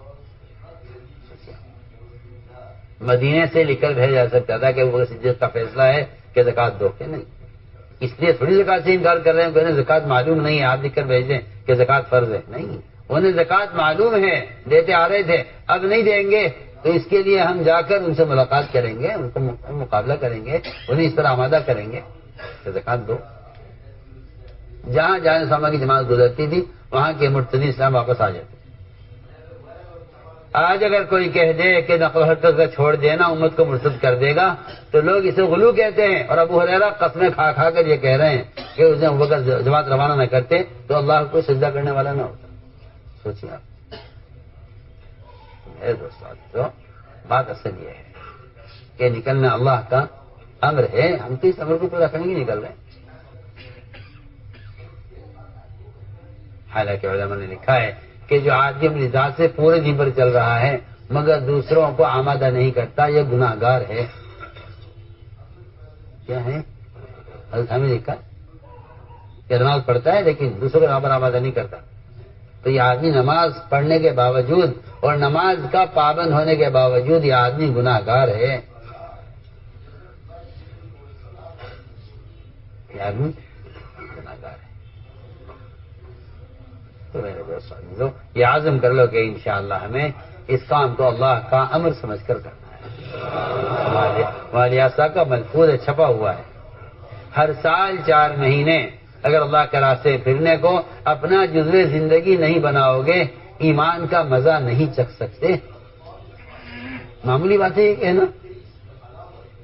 سوچیے آپ، اتنا بڑا عالم ایک بات کہہ رہا ہے، آخر اس کے سامنے بھی تو قرآن حدیث ہے، کچھ تو سوچ کر کہا نہیں ہے. معروف ہے منکر کی یہ عملی محنت ہے. جس کے لیے خروج اور نفر لازم ہے. اس لیے فرمایا کہ ہر سال 4 مہینے اگر اس راستے میں نکلنے کا اپنا جو زندگی نہیں بنایا تو ایمان کا مزہ نہیں چکھ سکتے. یہ کوئی معمولی بات ہے. اس لیے ہم نے عرض کیا کہ ایمان کے وجود کی علامت بھی دعوت ہے اور ایمان کے کمال کا ذریعہ بھی دعوت ہے. یہ قرآن جس میں صاف لکھا ہوا ہے. میں تو جو دیکھ کر کہہ رہا ہوں یقین کے ساتھ عرض کر رہا ہوں. باقی جو لوگ انکار کرتے ہیں وہ ناواقف ہیں اور ناواقفیت کا علاج یہ ہے کہ ان کو سمجھایا جائے.